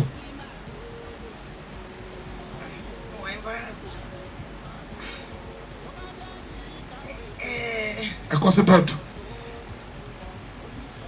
ẹ sọ. làwọn ọjọ́ tí èèyàn ti bẹ̀rẹ̀ iṣẹ́ yìí. kábíyèsí. tí ò sí mọ́tò láti fi kó ọmọ ẹgbẹ́ jáde. kábíyèsí ọlọ́run. ọlọ́jọ́ yẹn òjò yẹn rọ̀ gan-an. a wà ní under bridge ní along. bẹ́tà. bridge kan wà ní along àbí. tó a wà ń bẹ̀ tóòrùn tí òjò yẹn rọ̀ gan-an. òjò yẹn rọ̀ débi pé gbogbo aṣọ mi ló tutù. kábíyèsí ọlọ́run. àṣé ọjọ́ yẹn ni aláró máa béèrè aró ẹ̀. ẹ máa wọn àǹkárá 1000. àwọn èèyàn ti bẹ̀rẹ̀ Táíwò Ajíbádé ó ní you are so beautiful àti bẹ̀rẹ̀ ni. ṣe é kí ni thank you. appreciate wọ́n ṣe wọ́n lọ mi. thank you. ayé ọ̀rọ̀ ti ń bọ̀. so nínú òjò yẹn ni òjò ti pa mí. kábíyèsí. tí gbogbo aró yẹn dẹ̀ ń ṣàn kiri lójú títì báyìí. títí tí mo fi débi tí mo ń lọ bẹ́ẹ̀ náà la ṣe gba máìkì la ṣe kọrin ṣe kò sí mọ́tò ẹ̀yin náà wà lára àwọn tí wọ́n encourage mi títí ẹ̀wò kọ́ máa kàn ṣe bí ẹni pé wọ́n mọ̀ wá àwọn bíi jẹ́ Brad gan rèé o. Thank you sir. God bless you darling. God bless you. God bless you. God bless you. Can you share worst thing tá a ṣe ń léwe tẹ́pẹ́ tá a bá rántí pé mo ṣe nǹkan báyìí o tá a bá bí irú àwọn àyẹ̀sìn a lè sọ bíi méjì nínú ìta ṣe tàbí pé kí ni ó kù díẹ̀ káàtó mi ní ọmọ tí mo ṣe o mo lè jẹ gbàgán lé lórí o ṣáà lè rántí kankan. bí ká wà ṣáwa náà fò fẹ́ǹsì rí bí ká bú tíjà bí ká dàwòrì pè sáṣọ bí ká aṣọ oríṣiríṣi yìí ẹni máa ń láǹfààní láti ṣe yẹn. àmì mi ní àǹfààní láti ṣe yẹn. kí lẹ́yìn wá ṣe ẹ lè rántí. mi ní àǹfààní láti ṣe yẹn ṣùgbọ́n èèyàn máa ń ṣàfọwọ́ra ẹ̀ náà ló kàn àṣírí. a máa jí nǹkan abájá ti jí wálé a bá tọ́jú ẹ̀ ọmọ ilé tún gbógun lé a tún dà padà lọ́jọ́ kejì. ibẹ̀ yẹn gan-an la wá ń lọ báyìí. ṣé ń kékeré gẹ́gẹ́ bí ọmọ tó jẹ́ pé wọ́n máa ń lọ jẹ́jẹ́ ara ẹ̀ ni o ṣáàjì nǹkan jẹrí nínú pọ̀tù. olúwa mi ò. kábíyèsí ọlọ́run bí ẹran bí káàjọ bẹ̀bù nílé kí ìpè tó fọhùn peter ń lọ nìyẹn orí first time kàmẹ́rà máa yọ wọ́n olúwa ọlọ́wọ́n lè dùbàdàn wọ́n bèrè ọlọ́wọ́n yìí lọ́wọ́ àǹtí rí o àǹtí ẹ̀sọ́. mo ti jí nǹkan rí jí ẹran ni mo jí. bíbọ̀ àbí dídí. mo fẹ́ lọ sí a ní meeting àwọn brigade nígbà yẹn ni so ṣe mo tí àwọn màmá yẹn bá ti ṣe ọbẹ̀ tán ṣe mo òróró tó epo yẹn máa wà lórí ẹ̀ bíi 4 o'clock ti fẹ́ lù àwọn yẹn ti dé láti wá pè wá mo ní kó dúró síta àwọn yẹn gbọ́ bẹ̀ wọlé wọ́n ṣe gbé wọlé báyìí á ti káàbọ̀ ni wọ́n ṣe ti ká wá sí i wọ́n ká fi sẹ́nu báyìí wọ́n kàn ṣílẹ̀kùn ni wọ́n kàn wọlé ni. kábíyèsí bí ángẹ́lì níbi tó wà yẹn bàbá kan ọwọ́ kan ò ní gbọ̀n ọwọ́ wa tó wà yẹn. ọwọ́ yẹn òróró yẹn ti so kábíyèsí ọlọ́run. nǹkan tí ẹ̀mí mímọ́ ti jà ó ti gbé ṣe mọ ìṣọwọ́ tó fi tilẹ̀kùn báyìí pé gbàùn. wàhálà dé. so àwọn tó wá pèèyàn fún brigade àwọn gan tí wọ́n ti rí sáyìn kó dàgbé ogun wà. pé ogun ti dé. so máàkì ẹ̀gán ṣì wà lọ́rùn mi báyìí. jésù ọmọ ọlọ́run tá a àbọ̀ máa ń rántí irú àwọn ọ̀rọ̀ yẹn lẹ́ẹ̀kọ̀ọ̀kan àbọ̀ máa dárẹ̀ nínú lẹ́nu pé ìlú bòmí Alaba mo dán bẹ́ẹ̀ wò kékeré. àjíǹkan àjọ bẹ́ẹ̀ jẹ́. Alaba ọjọ́ yẹn máa rí ó ní mo ṣe gòdì bọ́ọ̀lù lókè ọ̀run. nígbà yẹn tá a wá ń wọ àwọn olórin tó kọrin kọ́lọ́run tó gbòògùn fún wa dáadáa ìjà ní ẹni crush artist wo la níbi o ní crush fẹ́ ni. ṣé ọkùnrin àbí obìnrin. wọ́n ní wọ́n ní crush fún mi. ọkùnrin tí mo ṣe kò ṣe tí àwọn ọmọ gbé lọ́nà pọ́ńtà. ètò bá bẹ̀ tó ní ẹ sọ́ka gbọ́ nígbà yẹn. ọkàn. tẹ ní crush fún. ọkàn. oyeye. ọkàn. ta ni. mo lákì bàbá òbí. ẹ sọ sókè. mo láìka àwọn dáadé. àwọn dájú. àwọn grandpa. àgbàlagbà ni ó bí àwọn ní crush yìí kà yẹn sọfọ tí wọn bá lọ ṣe máa ṣe. ìṣọwọ́ tí bàbá máa fi dúró ohun yẹn máa dàbí ìgbà tí ṣe mọ̀ ẹ mọ̀ bí wọ́n ṣe. láàrin fún tó yẹ kó o gbé etí ẹ sílé yẹ kó lè tó ló máa fún ẹ. bí wọ́n ṣe ṣe àwọn asẹ́ tí kò sí kankan tó tóbi jù tó ṣe jù bàbá máa mú nọ́mbà oníkálùkù fún wọn nọ́mbà oníkálùkù fún wọn ta ni ò ní crush fún bàbá òbí ṣá olórin tó bá fẹ́ last gbọ́dọ̀ crush bàbá òbí náà. Pastor Ogudamiro said, I thank God for you. The God that gave you this breakthrough will do more in Jesus' name. Amen. Fumilayo Oluwale, thank you, Jesus. Ọmọ tó jẹ́ bẹ̀jẹ̀ rí ọdúpẹ́ lọ́wọ́ Ọlọ́run bá. Olúwa ṣeun. Kazeem Iyabodun, you are right, sis. Àwọn èèyàn ti sọ̀rọ̀ wọ́n. But only you are my namesake. Christian Martin wá Wá sí sí mi. bọ̀bángẹ́lì rẹ̀ ti wí ní àárín ọ̀tá ló wà máa ṣọ́ra. T-Praise, God bless you. Simple Travels, God bless you. Kẹ́mi Oyèjọ́bí, God bless you. ètò ti tèmi yàtọ̀ mi rí àti mo máa sọkún sí nílé tí mo ti ń já ogun yẹn tipẹ́. Bàbá mi dẹ̀kẹ̀rẹ́ kò níyàwó sílé so èmi àti wọn náà ni àwọ àtàwọn ọmọ so mi nílé délé láti sọ pé dáàdi nǹkan báyìí ni mò ń là kọjá ṣó fẹ́ mú gèlè àbó fẹ́ mú fìlà láti lọ jà níta ni lẹ́yìn tá a ṣe omijé ojú mi tán mo là nǹkan kọjá wàá rí ogún mi dẹ̀kẹ̀rẹ́ tètè bá rí mi sẹ́mi rí pé mi kì í sábà ń wọ nǹkan táwọn èèyàn ń wọ̀ mi sábà ń ṣe nǹkan tí àwọn èèyàn máa ń ṣe nǹkan tí mo feel pé tí tèmi tán bá ká mọ́ mi lọ́wọ́ báyìí sìn ṣé màá lè sọ pé ọwọ́ ọ̀gùn mi lélẹ́yìí ti ṣẹlẹ̀ bẹ́ẹ̀ ni torí mi léèyàn tó máa sá fún mi tó máa jà fún mi ńgbà yẹn. Àfọlọ́hún. tó bẹ́ẹ̀ ni bàtà máa fi ṣe omijé ojú mi yẹn tán ṣe mọ̀ èmi rí àwọn ìdojúkọ kọ̀ọ̀kan bẹ́ẹ̀ ni mo rí àwọn ìdojúkọ yẹn gan gidigidi gan ni. Engineer Suntech, more grace and anointing in Jesus' name. Àwọn èèyàn ti sọ̀rọ̀ gan Ọlálẹ́yẹ Ọmọlọ́lá, more grace ma. Ògúnyẹmí Bọ́sẹ̀, they love you madam. Anjẹ́ọlá Olúwa Akíṣọlá, more grace ma. Àwọn èèyàn ti sọ̀rọ̀ Afọlábí Bọ́lá lórí ọ̀rọ̀ yẹn ni. Pé ànlá ogun kọjá àdẹ̀dúpẹ́ lọ́wọ́ Ọlọ́run lẹ́nu ọ̀rọ̀ pọ̀ dáadáa Àpáta Bùkọ́lá Yẹmí more grace àwọn èèyàn sọ̀rọ̀ ọmọ aláṣẹ ọ̀rọ̀ great is the faithfulness God bless you thank you so much gbogbo yín ẹ pọ̀ dáadáa àdúpẹ́ pọ̀ lọ́wọ́ yín thank you so much ẹ jẹ́ ká máa lọ bí táwọn lọ báyìí ẹ máa bọ́ síbẹ̀ yẹn o àwọn báńdì kò bọ́ síbẹ̀ yẹn o ẹ máa mú olórin mẹ́ta gbogbo méjì ojú mi ẹ wò mí dáadáa o ibi tá à ń lọ rè o àti ń bọ́ sáwọn ibi tó le dáadáa lórí ètò báyìí ṣé bí wọn lórí kọ lápá pẹ̀bẹ̀ yẹn ṣé bí wọn ní segment yẹn báyìí ṣe bí wọn ni olúwa máa tó ẹsáìtì Ọ̀túnba Ayọ̀mídé God bless you Kasnati God bless you wòlíì ìgbàlódé mo dúpẹ́ dáadáa ojú òní tiẹ̀ o wàá ṣeré òní dààmú láíláí ó yá ẹ máa ṣe bí wọn ni káwọn bá nìyẹn bá sọ́bẹ̀ yẹn fún wa a máa mú olórin mẹ́ta tó wù ẹ máa bóyá olórin yẹn tó bá ti kọ́ ló máa rọjú ni o ẹ máa ṣe bẹ́ẹ̀ o kí n tó bá ń ṣe ẹ máa ṣe ẹ máa kọrin bí olórin yẹn ni kí láwọn bá ní wá kúrò mbẹ́ yẹn kọ́ wà mbẹ́ yẹn kọ́ wà mbẹ́ yẹn ńlẹ̀ ni ẹ má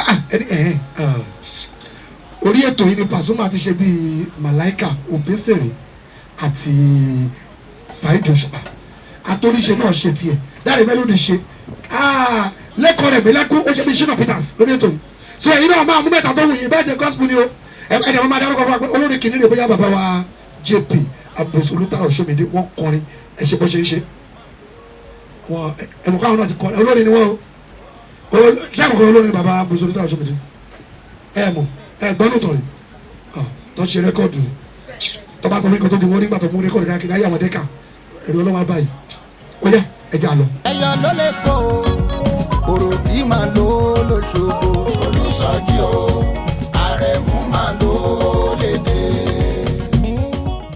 síbi ó yẹ máa bọ̀ ẹ má dìde lọ́bẹ̀ yẹn ẹ má kọ́ni ẹ má ṣe bó bá ṣe jó ẹ má jó ṣé olórí kan náà ló máa rìn bẹ́ẹ̀ yẹn olórí kan lórí ó yá yá o ẹ kọ́kọ́ máa dárúkọ ẹnì kíní rẹ o ẹnì kíní tẹ́kọ̀ fẹ́ ṣe bí tiẹ̀ rẹ o mẹ́ta ni o mẹ́ta ṣe bí wọn ẹ yá ẹ sọ̀rọ̀ àwọn èèyàn ẹ sọ̀rọ̀ sókè.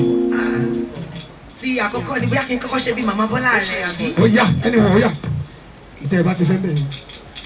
Wọ́n ṣe báyìí. Má bẹ̀rù mọ́ ọ̀run tó ṣú dẹ́dẹ́. Ògùn fún àánú yóò rọ̀jò ìbùkún sórí rẹ̀. Má bẹ̀rù mọ́ ọ̀run tó ṣú dẹ́dẹ́. Ògùn fún àánú yóò rọ̀jò ìbùkún sórí rẹ̀. Má bẹ̀rù mọ́ o.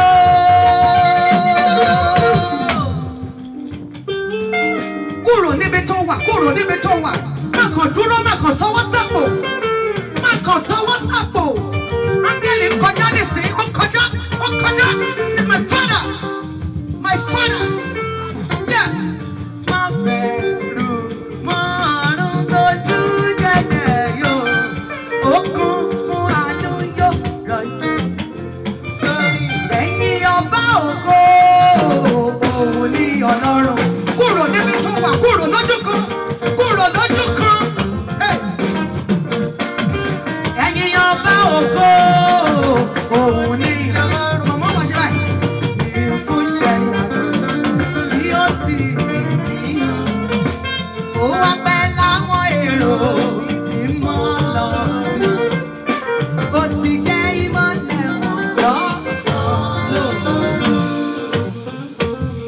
ṣé ní ọmọ bá ṣe máa ń ṣe nìyẹn bẹ́ẹ̀ ṣe bẹ́ẹ̀ ṣe ń jó yẹn kan wẹ̀ wọ́n wo ojú ọmọ báwọn ṣe máa ń wọrí yẹn. Màmá náà tó wọ màmá láti bàtà máa wẹ̀yìn. ẹ máa ń wẹ̀yìn ọmọ mẹ́rin tí wẹ̀yìn àrídí yọ ó yà mú kejì lẹ́rọ̀ ká lọ báyìí ó yà mú. Kejì ni ẹnìkan tí mo tún loves jù. Ó yá. Òun náà ni Amos Rẹ̀mílẹ́kún. ayẹyẹ ó yà Wọ́n bẹ́ẹ̀ ní action náà lórí ó yà ó yà. kìíní. Bọ̀ ilé ilé Amos Rẹ̀mílẹ́kún. I celebrate you, my brother. A kò sọ pé wọ́n sọ pé Ọlọ́run gbà, Ọlọ́run gbà, Ọlọ́run gbà o. Àwọn áńgẹ́lì ń kọjá lọ nísìnyí. Ẹ jẹ́ kí ẹnìkan kó wí fún ẹnìkejì wípé ìyanu ó ṣẹlẹ̀ nínú ayé rẹ̀.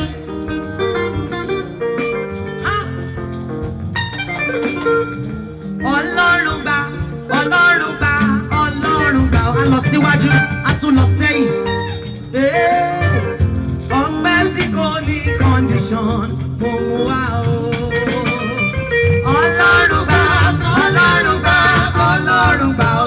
Ó ṣe Ọlọ́run gbà, Ọlọ́run gbà, Ọlọ́run gbà. Ọpẹ́ tí kò ní condition mo mú wá o. ẹni bí ilé kan ṣe máa ń dúró ẹ dúró bí ilé kan Báyìí ni. ẹ dúró bó ṣe dúró ẹ tuntun rìn yẹn gbé ẹ ṣé bí wọn ni ṣé bí ilé kan rẹ̀ mílẹ̀ kún. Ìwọ jòkòtò. ọjọ́ ilé kan ó ṣe bí ìṣìnà Peters ó tún ṣe bí bàbá òkú Èmi náà ń ṣe bíi tí Amos Rẹ̀mílẹ́kún nìsín. tó ṣe díẹ̀ sí kí n tún rí tó fún yín díẹ̀ sí. Ayé máa fún ọmọ ìlú kan náà ní wá. ẹ jẹ́ àlọ́ wọ́n jẹ́ olóòwò ṣẹ̀rọ ti gbọ̀ngàn ọ̀yà ẹ tún kọ̀ yẹn. Ọmọ ìlú kan náà tá a gbé ayé ọmọ Oǹdó. ọba àti ẹni ẹ̀wọ̀n àwọn ọ̀gá oyè mi ìbí tá a ti jáde. Ayé máa fún ìjà. Ayé máa fún ìjà. Ọmọ ayèrè lẹ́ o. Amos Rẹ̀mílẹ́kún ò fi bẹ́ẹ̀ ní action púpọ̀ lórí kìíní. Ọ̀rọ̀ ni ọ̀rọ̀ ẹ fún wa ní kẹta lẹ́rọ̀ ẹnì kẹta lẹ́rọ̀ bóyá. ẹnì kẹta ta ni ká mú lẹ́nì kẹta náà. ẹni báwọn yẹn kẹ́ mú o bóyá torí ṣe lè fẹ́ mú ni o bóyá níbo tó àwọn yẹn mú o bá lè fẹ́ mú wá sáyìn ẹni tó àwọn yẹn kẹ́ mú o ẹni wù yìí lẹ́wọ́ àwọn mẹ́ta ni. ẹnì kẹta mú láì Dáre Melody náà. kọ́ bó ṣe ń kọ́ bóyá. Dáre Melody ani. àwọn èèyàn ti ń sọ̀rọ̀ gbọ́ lórí social media gan o I love this ẹ̀yà o ìtọ́ fẹ́ rí nìyẹn ẹ̀ṣọ́ action Dáre Melody. àwọn èèyàn mi lórí Facebook wọ́n ní ẹ̀mọ́ ẹ̀mí mímọ́ ẹ ṣé o ẹ̀mí àwọn wòlíì ẹ̀yin kúkú lágbára mi ẹ̀mí mímọ́ ẹ ṣé. ṣé Dáre Melody máa ṣe bẹ́ẹ̀ yẹn? kí Dáre Melody máa ṣe? Dáre Melody ní àyà. ṣe bẹ́ẹ̀ lẹ́ni ọmọ Dáre Melody ẹ̀ tó bá ẹ̀ tí ì gbọ́ tọ́mọdé kọ́ ṣe bíbí ojú ojú mi sàwọn kan ti ṣe lórí ètò. Dáre Melody ní àyà. aláwọ̀ kan ti ṣe bíbí ojú ojú mi lórí ètò ọlọ́ngbà wọ́n dẹ̀ kẹ́ẹ̀tì. ẹ ṣe ìdí ẹ bá bọ̀ ní kí ló ṣe wọ́n kúlẹ̀ sílẹ̀ tẹ̀ bọ̀ tó kú ọ̀dẹ̀mẹ́tọ̀ náà di ẹ̀ ó bá tọ̀. ìgbésẹ̀ wọ́n dẹ̀ fẹ́ kú so. bí a kì í ṣe bí. good to have you good to have you. a máa lo tí àyè o tá bá fẹ́ ṣe bí bọ̀dá yín ká. ẹ ṣe ẹgbẹ́ wọn gbé fún ẹgbẹ́ ṣàlọ́ ẹgbẹ́ ṣá ìwọ ló wà wíwá àti ìwọ ní oṣù àti ẹtúmọ̀ ẹ̀sùnmọ̀ ẹ̀kọ́ tó wà ní ẹgbẹ́ ìjẹba rẹ̀ wọ́n ṣe wọ̀nyí bẹ̀yẹ oyè ètò wọn wọ̀nyí kẹ́ ṣe rẹ̀ oyè lẹ́nì ẹlẹ́dàdé ẹ̀wọ̀ rọ yí gbẹ̀dá yín kéè wọ ẹ̀sọ́ ẹni bí tẹ̀ lọ. bọ̀dá mi yín ká ẹ̀fílẹ̀ kọ́fílẹ̀ ṣèpọ̀pọ̀ ta ìdájí yìí. bọ̀dá mi yín ká.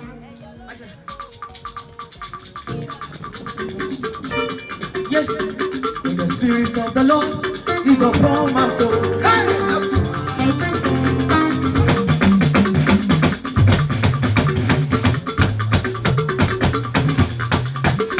When the spirit of the Lord is upon my soul. Yes, I will dance, I will dance, I will dance like David. I will dance. ẹyọ ló lè kó òròbí máa ló lóṣogbo Olùsọjí o Àrẹ̀mú máa ló lédè. òun la ṣe ń gbórí fún gbogbo olórin tó ti wá sórí látòrí Idris Abdulkarim Ajé Suleiman Adio Atawẹ́wẹ́ Dr. Evangelist Lanre Tẹríba Dáre Melody Lẹ́kọ̀ọ́ Rẹ̀mílẹ́kún Amos St. Janet Idris Abdulkarim èrò ti pọ̀ gan o àti pé Pasuma ọ̀gá ńlá Rẹ̀mí Àlùkò Ice Lonely Aláyọ̀ Melody singer èrò bá ti pọ̀ gan ọlọ́ èrò ti pọ̀ gan lórí ètò yìí o gbogbo ẹ̀rí àwọn èèyàn sì ń jó ẹ̀rí oyè kan ọmọ Bọ́láńlé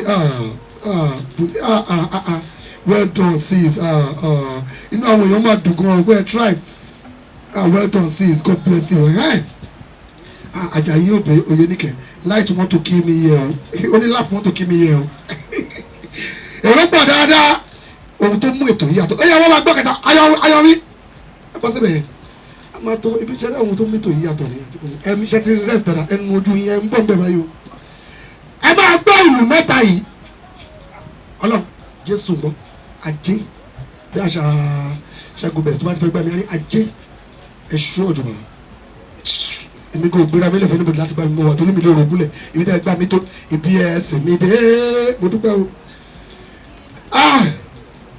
can't stop laughing mo mi àánú ńlá ẹ ṣé gbogbo yín la dúpẹ́ lọ́wọ́ yín o ó yá báyìí ẹ jẹ́ ká wọ bẹ̀ àti fẹ́ lọ́lẹ̀ báyìí ẹ máa gbẹ́rù mẹ́ta ìlú kínní ẹ máa sọ túmọ̀ ẹ̀ dẹ̀ máa sọ lórí tó lù ẹ jẹ́ ń gbẹ́rù kínní ó yá.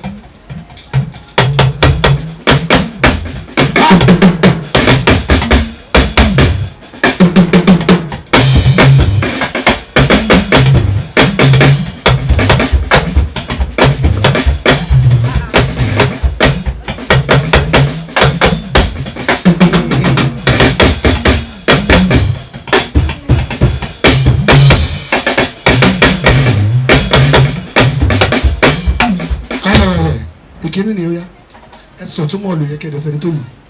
bọ̀dá yìí wọ́n lè tú àṣírí èèyàn ó ṣe jẹ́ yẹn lẹ lù. bàṣírí mi ọlọ́run bàṣírí gbogbo ó yẹ jẹ́ àlọ́. mo máa mọ̀ yẹn mo máa gẹ̀ẹ́tì ẹ̀. ẹ ẹ̀ máa sẹ́ni lù tàbí kí ló pọ̀. gẹ́gẹ́gẹ́gẹ́gẹ́gẹ́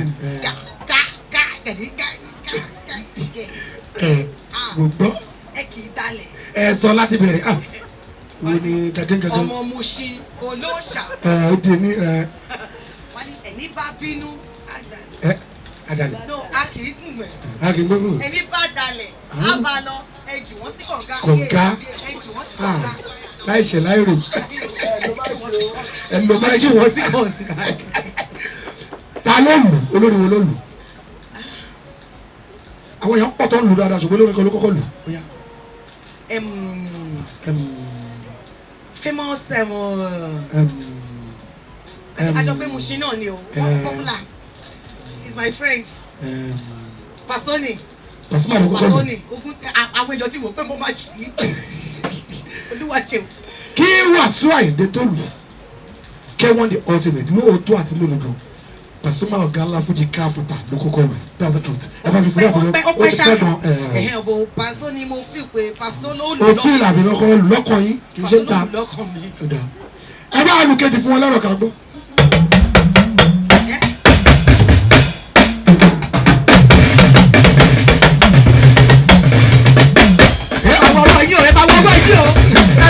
Ó ti gùn jù ó ti gùn jù ó ti gùn jù ẹ máa gbọ́ wọ́n yín ó ti gùn jù.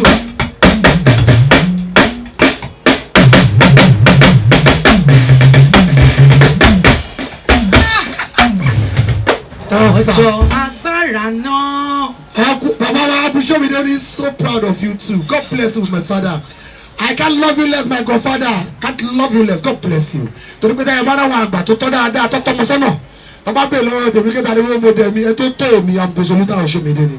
Dr. God bless you sir. Mo dìde dúró fún bàbá mi ojú òní tiẹ̀ títí láìláì. God bless you sir. Ó yá jẹ́ ń gbọ́. Ẹ̀yẹ́ ti gùn jù kán lù mí. Ogun o wọ́n sọ pé wọ́n lù mí o kọ́tà bàbá lù bàbá lù. Wọ́n ní má fi kíní kan ṣe é. Báyìí kí ni ṣe ẹ tún lù. kí ni wọ́n fi ṣe ẹ tún lù fún ẹ tún lù ẹ tún lù fún gbọ́gbọ́.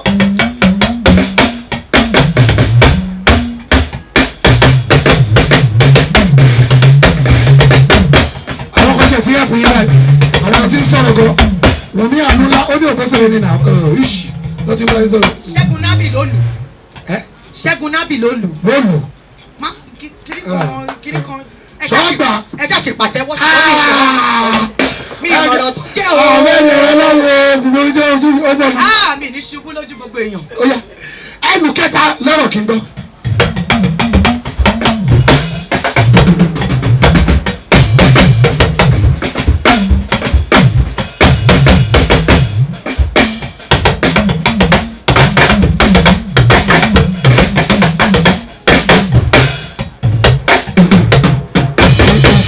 Ẹ máa wọ́wọ́ yín kẹ́ ní sùúrù. A ṣe ń dùn kọ́dí yẹn gan-an ọ̀rọ̀ kí nílẹ̀ fi sí. Nǹkan tí mo mọ̀ ni wípé àti bẹ̀rẹ̀ yẹn lẹ ráìtì yìí tó kù.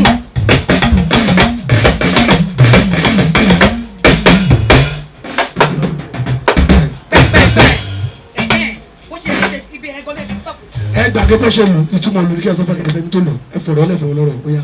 Ṣé kí ni má wojú ẹ lóde wẹ́ mú mo ń tà láti ẹ jẹ́ kí n rántí bí mo ṣe rántí ti Pàṣọ yẹn. ó yá kọ́tùgbò wá mi. Ṣé àwọn bọ̀bọ̀ àwọn. Bẹ́ẹ̀ ṣe ń wòran Àjàyí Òbé Oyèníkẹ́ Awópéjọ Sister Bumi never changed from her originality from every aspect. No bleaching, not too flamboyant, just being herself. Thank God for your life. She's flattered. Thank you. Kúkú Olúdára Sími Tèmítọ́pẹ́ don't kill my sister pẹ̀lú ìlú o. Ayaya Nikki Okoya ma love don't kill me here o. Ọlọ́run gbọ́ yá. Mo ń gbọ́. Bẹ́ẹ̀ ká ẹ̀ bù yín. Gẹ̀gẹ̀gẹ̀ ṣe bóun lẹ́nu yẹn ṣe bóun ni. Kò ní pẹ́ ká dín náà. Allah dáre Ẹ púpọ̀. dúró sísá yẹn ẹ máa wọ̀wọ̀ yín ẹ máa wọ̀wọ̀ yín ẹ máa wọ̀wọ̀ yín torí àní sísá yẹn wọ́n sanra Sister o. wọ́n ga Sister wo. ọkọ̀ ọlọ́pẹ́ máa jọ kíní kan Sister wo. kíní lórúkọ wọn Celeste wọn máa ń dé fìlà sẹ̀lẹ̀ ẹ fún mi time mo máa gbà á. Gbogbo ẹ̀yọ́ olólùfẹ́ Wùmí ojú ojú mi òun lè gbọ́ yẹn. Bísọ́lá Ọ̀kẹ́ ni. Bísọ́lá Ọ̀kẹ́. Bísọ́lá Ọ̀kẹ́ ló lu ìlú yẹn. Bísọ́lá Ọ̀kẹ́. ló lu ìlú kò ní kẹ́kẹ́ tó máa dé. Bẹ́ẹ̀ni ó máa jó báyìí. láyé mi ò nígbà kò jọ. ẹni tí ó máa ń ṣàwọn. tòní yàrá tí wàá yàgbá dìgbẹ́. aláwọn ni sẹ́. wọ́n ní. Bísọ́lá Ọ̀kẹ́ ni sẹ́. Bísọ́lá Ọ̀kẹ́ yẹ. ẹ máa fún ní àtẹwọ́ dáadáa. akọ́kọ́ dàrú ẹ̀ ní wọ́n á ní kọ́ ọmọ mo ṣe ní o dúró lórí pọ́ǹtì yẹn. mo dúró tètè. kálọ̀ ti kúrò mẹ́ lóǹkó àti ètò kọ ìyàwó Bùnmi omijé ojú mi kílẹ̀ lè sọ pé ètò yìí. ní dáadáa ẹ ló wá ń sọ̀rọ̀. mo fẹ́ sọ pé látìgbà tí mo ti ń lọ fún interview ibi tí mo pẹ́ sí jù ni number one lẹ tí mo dẹ̀ enjoy ara mi tí mo lè sọ òótọ́ nǹkan tó ń ṣe mí tí bá lè mi tí ì sọ mí kankan rí pé mo fìgbà kan ní issue ní ẹ̀kọ́ àrí bẹ́ẹ̀ ni tí àwọn èèyàn dẹ̀ rò bóyá ó ti kúrò lẹ́kọ̀ọ́ bẹ́ẹ̀ ni mi ì tí sọ mí kankan rí mi dẹ̀ sọ pé mo jí nǹkan jẹ rí orí ètò yìí náà ni kẹfì pamọ́ àṣírí láàrin èmi àti yín. àti Ọlọ́run ẹ̀ẹ́dẹ̀ sọ pé bọ̀dà Kọ́lá ló wá sí ìlọ́dẹ̀ báyìí lọ sí ẹ̀kọ́ aṣọ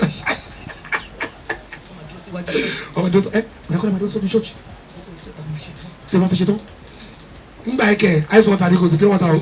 ọ̀dà ògo ni mọ́ wọn. bọ̀dà Kọ́lá kò máa dó tẹ́ máa fi ṣe tán wọ́n tún sìn ín padà ṣùgbọ́n wọn kọ yín mọ́ wọn abẹ́ ẹ̀rọ lọ́wọ́ bọ́ lọ́wọ́ máa lágbára o.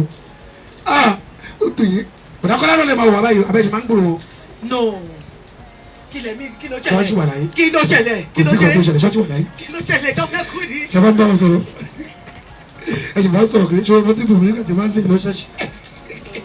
mo enjoy ara mi níbi Rasoji Ọmọ́táyọ̀ ká máa ṣe dáadáa. kábíyèsí ló wá. mi tí bá ti rí wọn ni mo máa ń dàbí ẹni pé mo wà troublesome bẹ́ẹ̀ yẹn o mi ń ṣe ọmọ tó ní trouble but wọ́n jẹ́ nìkan tó máa ń dáríjì èèyàn dáadáa tó máa ń fojú pa àṣìṣe èèyàn rẹ tó máa fi wo àárín èmi àti wọn àti ìyàwó wọn nísìnyí rò wípé ó yẹ kí gbogbo ẹ̀ sì dùn lẹ́ni ohun tó jẹ́ ọmọ Ọlọ́run kọjọ́ ọmọ Ọlọ́run ní ìdáríjì. Thanks so much my brother ẹ ṣé mo dúpẹ́ gan-an ni. God bless you too my sister I can love you. máa kí n kúnlẹ̀ lójú gbogbo èèyàn. o ti ń kúnlẹ̀ máa kúnlẹ̀ lójú gbogbo wọ́n fi kúnlẹ̀ ṣe fún ṣe. tó bá wá kúnlẹ̀ fẹ́mi kí ló fẹ́ ṣe fún bàbá wa ń bú sórí táwọn ṣọmọdé wàá dọ̀wà rẹ̀ wàá kúnlẹ̀ yẹn dáadáa. wọ́n ti ṣèrànlọ́wọ́ fún mi mi mọ́ kábíyèsí olúwa. mi mọ́ gbogbo èèyàn ti ṣèrànlọ́wọ́ fún mi mi mọ́ gbogbo èèyàn ti ṣèrànlọ́wọ́ fún mi. kábíyèsí àti olúwa. àwọn tí wọ́n ń gbọ́ṣẹ́ mi tí wọ́n ń raṣẹ́ mi. ẹlòmíì wọ́n á gbá ẹlòmíì wọ́n á ra CD ní 500 naira 500 naira is a lot kábíyèsí all olúwa. because you want to listen to me. bẹ́ẹ̀ ni ẹ ní ṣubú níbi kankan rárá rárá kábíyèsí olúwa.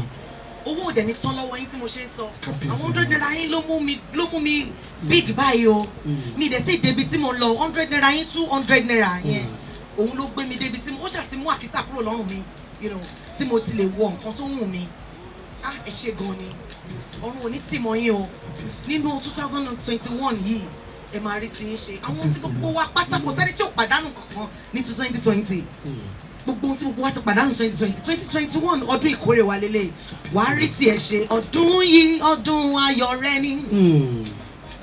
àtàwọn tèmi tí wọ́n wà lórí Facebook page mi èrò pọ̀ tí wọ́n ń wò mí bó ṣe wà yẹn. Instagram náà ti oge ti fẹ́ lanu báyìí. ọdún yìí ọdún ayọ̀ rẹ ni ẹ mọ bá ṣe máa ń ṣe mo ní o máa rí tiẹ̀ ṣe o ti ṣọ́ á dára fún ọ olólùwàwí ayé ọ ni bàbá sọ ọmọ Ọlọ́run kò ní ṣàgbé ọmọ Jésù kò ní ráre gbogbo èèyàn tọ́lọ́run ti lò láti support mi torí 2020 nítorí náà àwọn ohun tó ń là kọjá ṣàrọra dira ẹ mú má torí ohun tó ń là kọjá yẹn kò dẹ̀ rọra ẹ pé àbí kò dẹ̀ pokùnso ọdún mẹ́ta sísìn Rasoji mọ̀ 4 ni mo lè kà nísìn nǹkan kan fì mí gan mi mọ̀ wípé mo lè bọ́ bẹ́ẹ̀ ṣùgbọ́n oníṣẹ́ ayọ̀ yọjú sí mi bí mo ṣe ń sọ̀rọ̀ ibẹ̀ lóníṣẹ́ ayọ̀ ṣe máa yọjú sí wọn náà ọdún 4 ni ó gbò mí kí ni ẹ dàbí ẹni wípé kí n para mi kí n pokùnso bọ̀ àtúnṣe jáde sí yín láti kọrin àti bí ẹni wípé all well bẹ́ẹ̀ ni kò dẹ̀ well wọ́n ní bó ṣe ń ṣe wárí ní ká sọ ń bì báyìí ká sọ the truth bẹ́ẹ̀ ni kò dẹ̀ well nígbà yẹn ọdún 3 ni my brother 17 18 19 20 títí di àsìkò yìí ṣùgbọ́n oníṣẹ́ ayọ̀ dé bá mi lálejò gbogbo ohun tó ń là kọjá tá a bá lè rore kàn mí nísìn a máa ṣíwé ìrántí kan ìwọ náà ṣáàfi ọkàn ẹ balẹ̀ ìyanu ọwọ́ Ọlọ́run ló wà Rasoji náà ní ìtàn gbogbo wa la ní ìtàn ìyàwó wọn náà ní ìtàn ṣùgbọ́n nísìn kan a lè má ì sí débi tó yẹ ká dé ṣùgbọ́n adúpẹ́ pa ti fi ibì kan sílẹ̀ a ti wà ní ìpele tuntun a ti wá ń lọ sí ìpele míì gbogbo wa la máa débẹ̀ láyọ̀ àti àlàáfíà thanks everyone for supporting me for loving me mo mọ̀ wípé mi ò pé mo mọ̀ wípé ẹlẹ́ṣẹ̀ ni mí ṣùgbọ́n gbogbo ibi tí ẹ bá ti rò wípé ó yẹ kí Bùnmi ti ṣe báyìí tí ò ṣe bẹ́ẹ̀ kẹkàn wo wípé mo jẹ́ ọmọ tí ò ní ìyá tó kọ bẹ́ẹ̀ ni fúnra mi ni mo kọ́ra mi ṣàrọ̀ra fojú pa àṣìṣe mi rẹ́ kó kàn máa wo Jésù yẹn nínú ayé mi thanks so much I love you all and I celebrate you. Thank Omi you Ewade, thank you for bringing us. Ọmọ bá wa dú ẹgbẹ́ bá wa dúpẹ́ lọ́wọ́ wọn tẹ̀ bá ti ṣe lé. Káwá bẹ̀rẹ̀ lẹ́yìn torí pé ká tó débi ká ti fẹ́ fún yín lẹ́bùn báyìí láti sáré sọ lẹ́yìn. Kò sí bí àtàkà kì í ṣe. Bóyá ó ní èèyàn kan kó tó mẹ́tò yìí yàtọ̀ nìyẹn.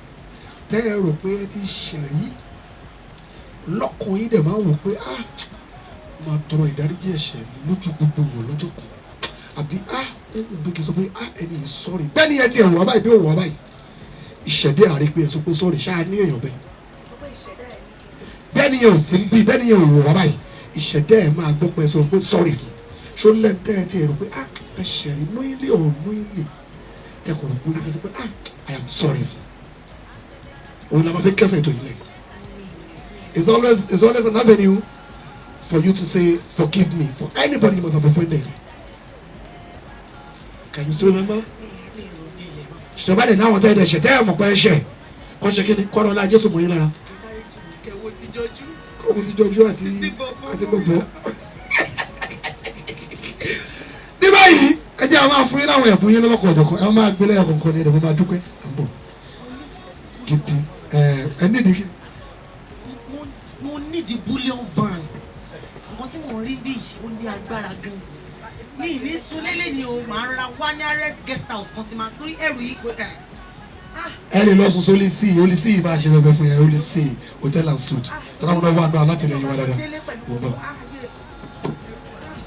ẹ máa gbé yàgò lórúkọ iléeṣẹ́ ẹ̀dìdẹ́ ní ẹ máa gbé owó gan lórúkọ iléeṣẹ́ Fusidam Nigeria Limited wọ́n ní ká gbé pálí Rose Daniel tonic wine fún yín pé kẹgbà ẹ yẹ dúpẹ́ lọ́wọ́ ẹ gbé kọ́mọ kóhùn la gbé ẹ kọjú ẹ sáwọn kọ́mọ kóhùn la fún ẹ ṣe iléeṣẹ́ Fusidam Nigeria Limited.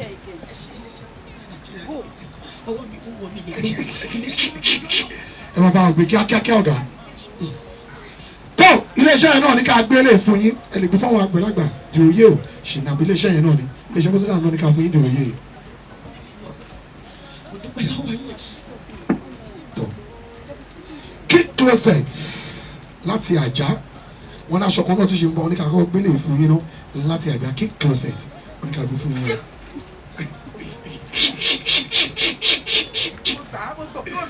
gbogbo yín tó iléeṣẹ́ yín ò ní jóná òkè òkè lẹ́ máa lọ máma lórúkọ Olúwa. ẹ ṣé Diamond DJs oúnjẹ tẹ máa jẹ lálẹ́ yìí wọ́n ní ká gbé fún yín yes láti Unity Road wọ́n ní ká gbé fún yín ẹ dìmú báyìí etí báyìí ẹ bu nǹkan bẹ́ẹ̀ tó bu nǹkan bẹ́ẹ̀ mọ́ mo ṣe ẹ bu lókè bẹ́ẹ̀ lẹ́ máa dìmú òkè lẹ́ máa dìmú ẹ gbé báyìí bí ṣe gbé yín náà ni ẹ kọ́ lè ní pé mo gbé fún yín ẹ ṣé oúnjẹ alẹ́ yín nìyẹn ẹ dúpẹ́ Diamond DJs ẹ dúpẹ́ o. Diamond DJs, thank you so much. Don't worry, I will patronize you. I'm gonna patronize them. Yes. Fuck me. ẹwà inú foundation alongside SOJ production kí ló ṣe yìí. Olúbùnmi o. ẹwà dé àgbàlejò lé ní sẹ ẹgbẹ́ fine ìgbà àti bùnmi. Oh, look at me. Look at you. So beautiful. So beautiful. Thank you for coming to Inside Life. Thanks so much. Thanks so much. SOJ productions àti ẹwà inú foundation ló ní ká fún yín. Rasoji ẹ ti wà tipẹ́tipẹ́. Ọlọ́run ni. Ẹ dẹ̀ ṣubú fẹ́ni kankan. Kábíyèsí ẹnì kankan ò dẹ̀ ṣubú fún yín. Kábíyèsí Ọlọ́run. Ibi gíga láyé yín. Kábíyèsí Ọlọ́run. Àwọn orí bíi ti tèmi tẹ́tí tún ṣe. Lórí mo lọ́jọ́jọ́ tí mo pàdé yín. Ẹnìkan ní ju business card yẹn nù. Bẹ́ẹ̀ ni àṣírí ni mo sọ fún yín lẹ́nu. Ó ní jù nù. Bẹ́ẹ̀ ni ẹnìkan wá bá mi ẹ má jù nù. Olúwa ní ètò. Rasoji Ọlọ́run lò wọ́n fún mi gidigidi gan ni. So gbogbo olórin àfi tó bá yẹ pé ogun yẹn ń jà gidi gan ni. Tó bá dọ́dọ̀ bọ̀dá Sọjí ọ̀nà máa là. Ṣùgbọ́n máa ní láti rìn wà á rìn wà á lè sọ̀rọ̀. Kò ṣe pé kán gbé e dé interview kò máa àwọn wà á sọ̀rọ̀ jájá lẹ́nu. Wà á sọ̀rọ̀ dáadáa. My brother. God bless you, darling. God bless you. Thank you so much for being part of this program. Lórúkọ agbóhùn àti àjọ ṣètò lẹ́nu àwọn akọni máa Johnson ju ọ̀pẹ la fẹ́ gbé báyìí. Tá àjọ ṣètò lẹ́nu àdúpẹ́ à ń bọ̀ ká tó máa lọ. Dáre Fúlítò kò bọ́ sí ní ẹgbẹ́ kátó ni. Dáre Fúlítò inú ẹ̀ máa jọ ṣe ní ìsìnkú ẹgbẹ́ ẹjẹ́ kọ́ mọ̀kànlá gbé fún yín. Wọ́n ní ká gbé kátó yìí fún yín. Dáre Fúlítò, thank you so much for being our host band for today. God bless you. Ẹ̀dúpẹ́ ẹgbẹ́ àwọn gbà sílẹ̀ ẹgbẹ́ sọ́dọ̀ Dáre Fúlítò. Wọ́n ní ká gbóúnjẹ yìí fún Dáre Fúlítò náà gbóúnjẹ alẹ́ yìí láti Diamond DJs. Ẹ ṣé púpọ̀. Thank you so much for holding front for us. God bless you all. Adúpẹ́ o. Lọ́wọ́ wọn dájọ́ ṣètò lẹ́yìn adúpẹ́ o. Adúpẹ́ àtọ́pẹ́ dáa o. Executive producer Abimbola Elewade Omotayo, God bless you. I can love you less, darling. Adupe Lami B, thank you so much. Bukola Modupe o. Ẹyọ ló lè kó o, òròkì máa ló lóṣogbo. Olùsọjí o, Àrẹ̀mú máa ló lédè.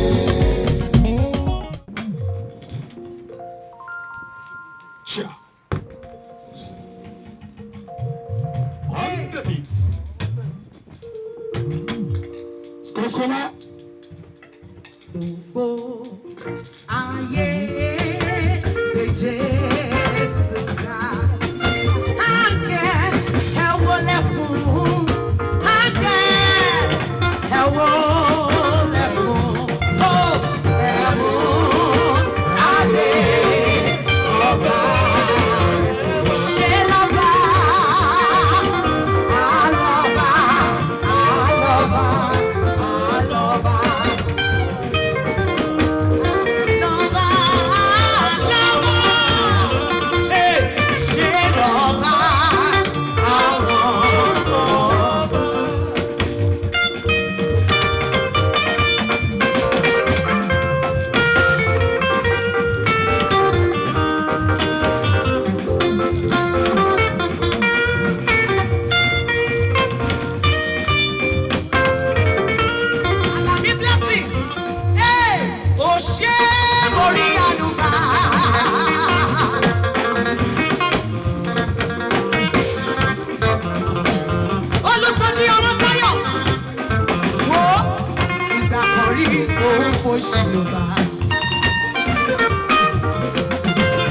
Bọ̀dá mi nígbà kan rí o, mò ń sọ̀rọ̀ bí alágbe. My brother ṣùgbọ́n lónìí o, ìtàn mi yí padà. Èmi náà wá ń sọ̀rọ̀ bí ọba níbi gbogbo. Bóyá ta ló fẹ́ máa sọ̀rọ̀ bí ọba níbi gbogbo. Èmi yóò máa sọ̀rọ̀ bí ọba níbi gbogbo.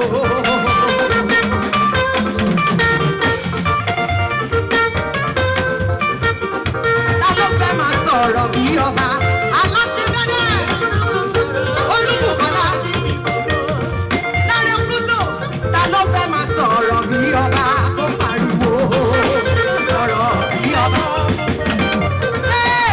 Àṣẹ ti gbé mi sókè gbogbo ọmọ ológo kó sọ̀rọ̀ pariwo. Àṣẹ ti gbé mi sókè mo jọ ọmọ ológo.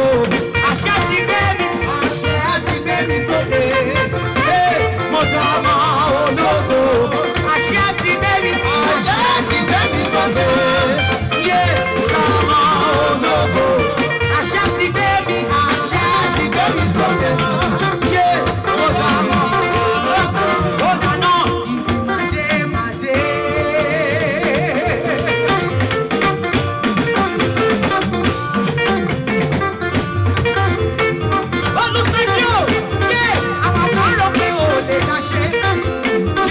Àwọn kan sọ pé ò ní pẹ́ tẹ́.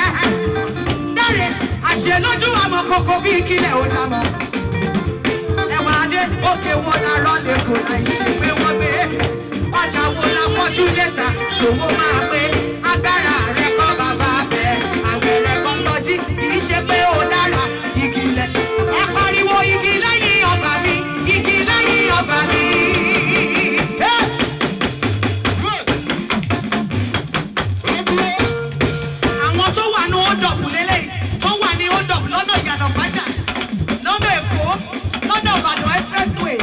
Are you ready now?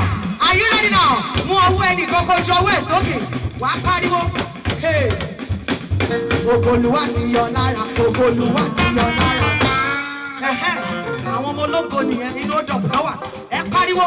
Ògòlùwà ti yọ lára. Ògòlùwà ti yọ lára. Fò sókè níbi tó wà yẹn àti àwátá wà lẹ́kùnlé tá ń lọ́ta.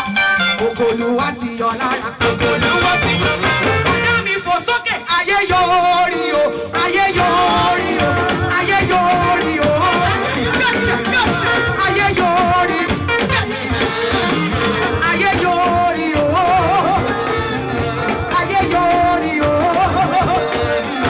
Ayé yọrí o.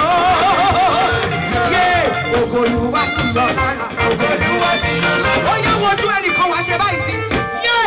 Ilẹ̀kùn ayọ̀ mi ti ṣí. Àrùn ti ṣí ilẹ̀kùn oore. Ẹ̀mí mi máa lálà ṣe fẹ́ iṣẹ́. Ó dá ìkó lọ padà o. Ẹ bá mi dúpẹ́. Ó ṣí o. Àrùn ti ṣí ilẹ̀kùn oore. Ẹ̀mí mi máa lálà ṣe fẹ́ iṣẹ́. Ó dá ìkó lọ. Ó yá bó o bá lè jó.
ẹyọ ló lè kó o òròbí máa lò.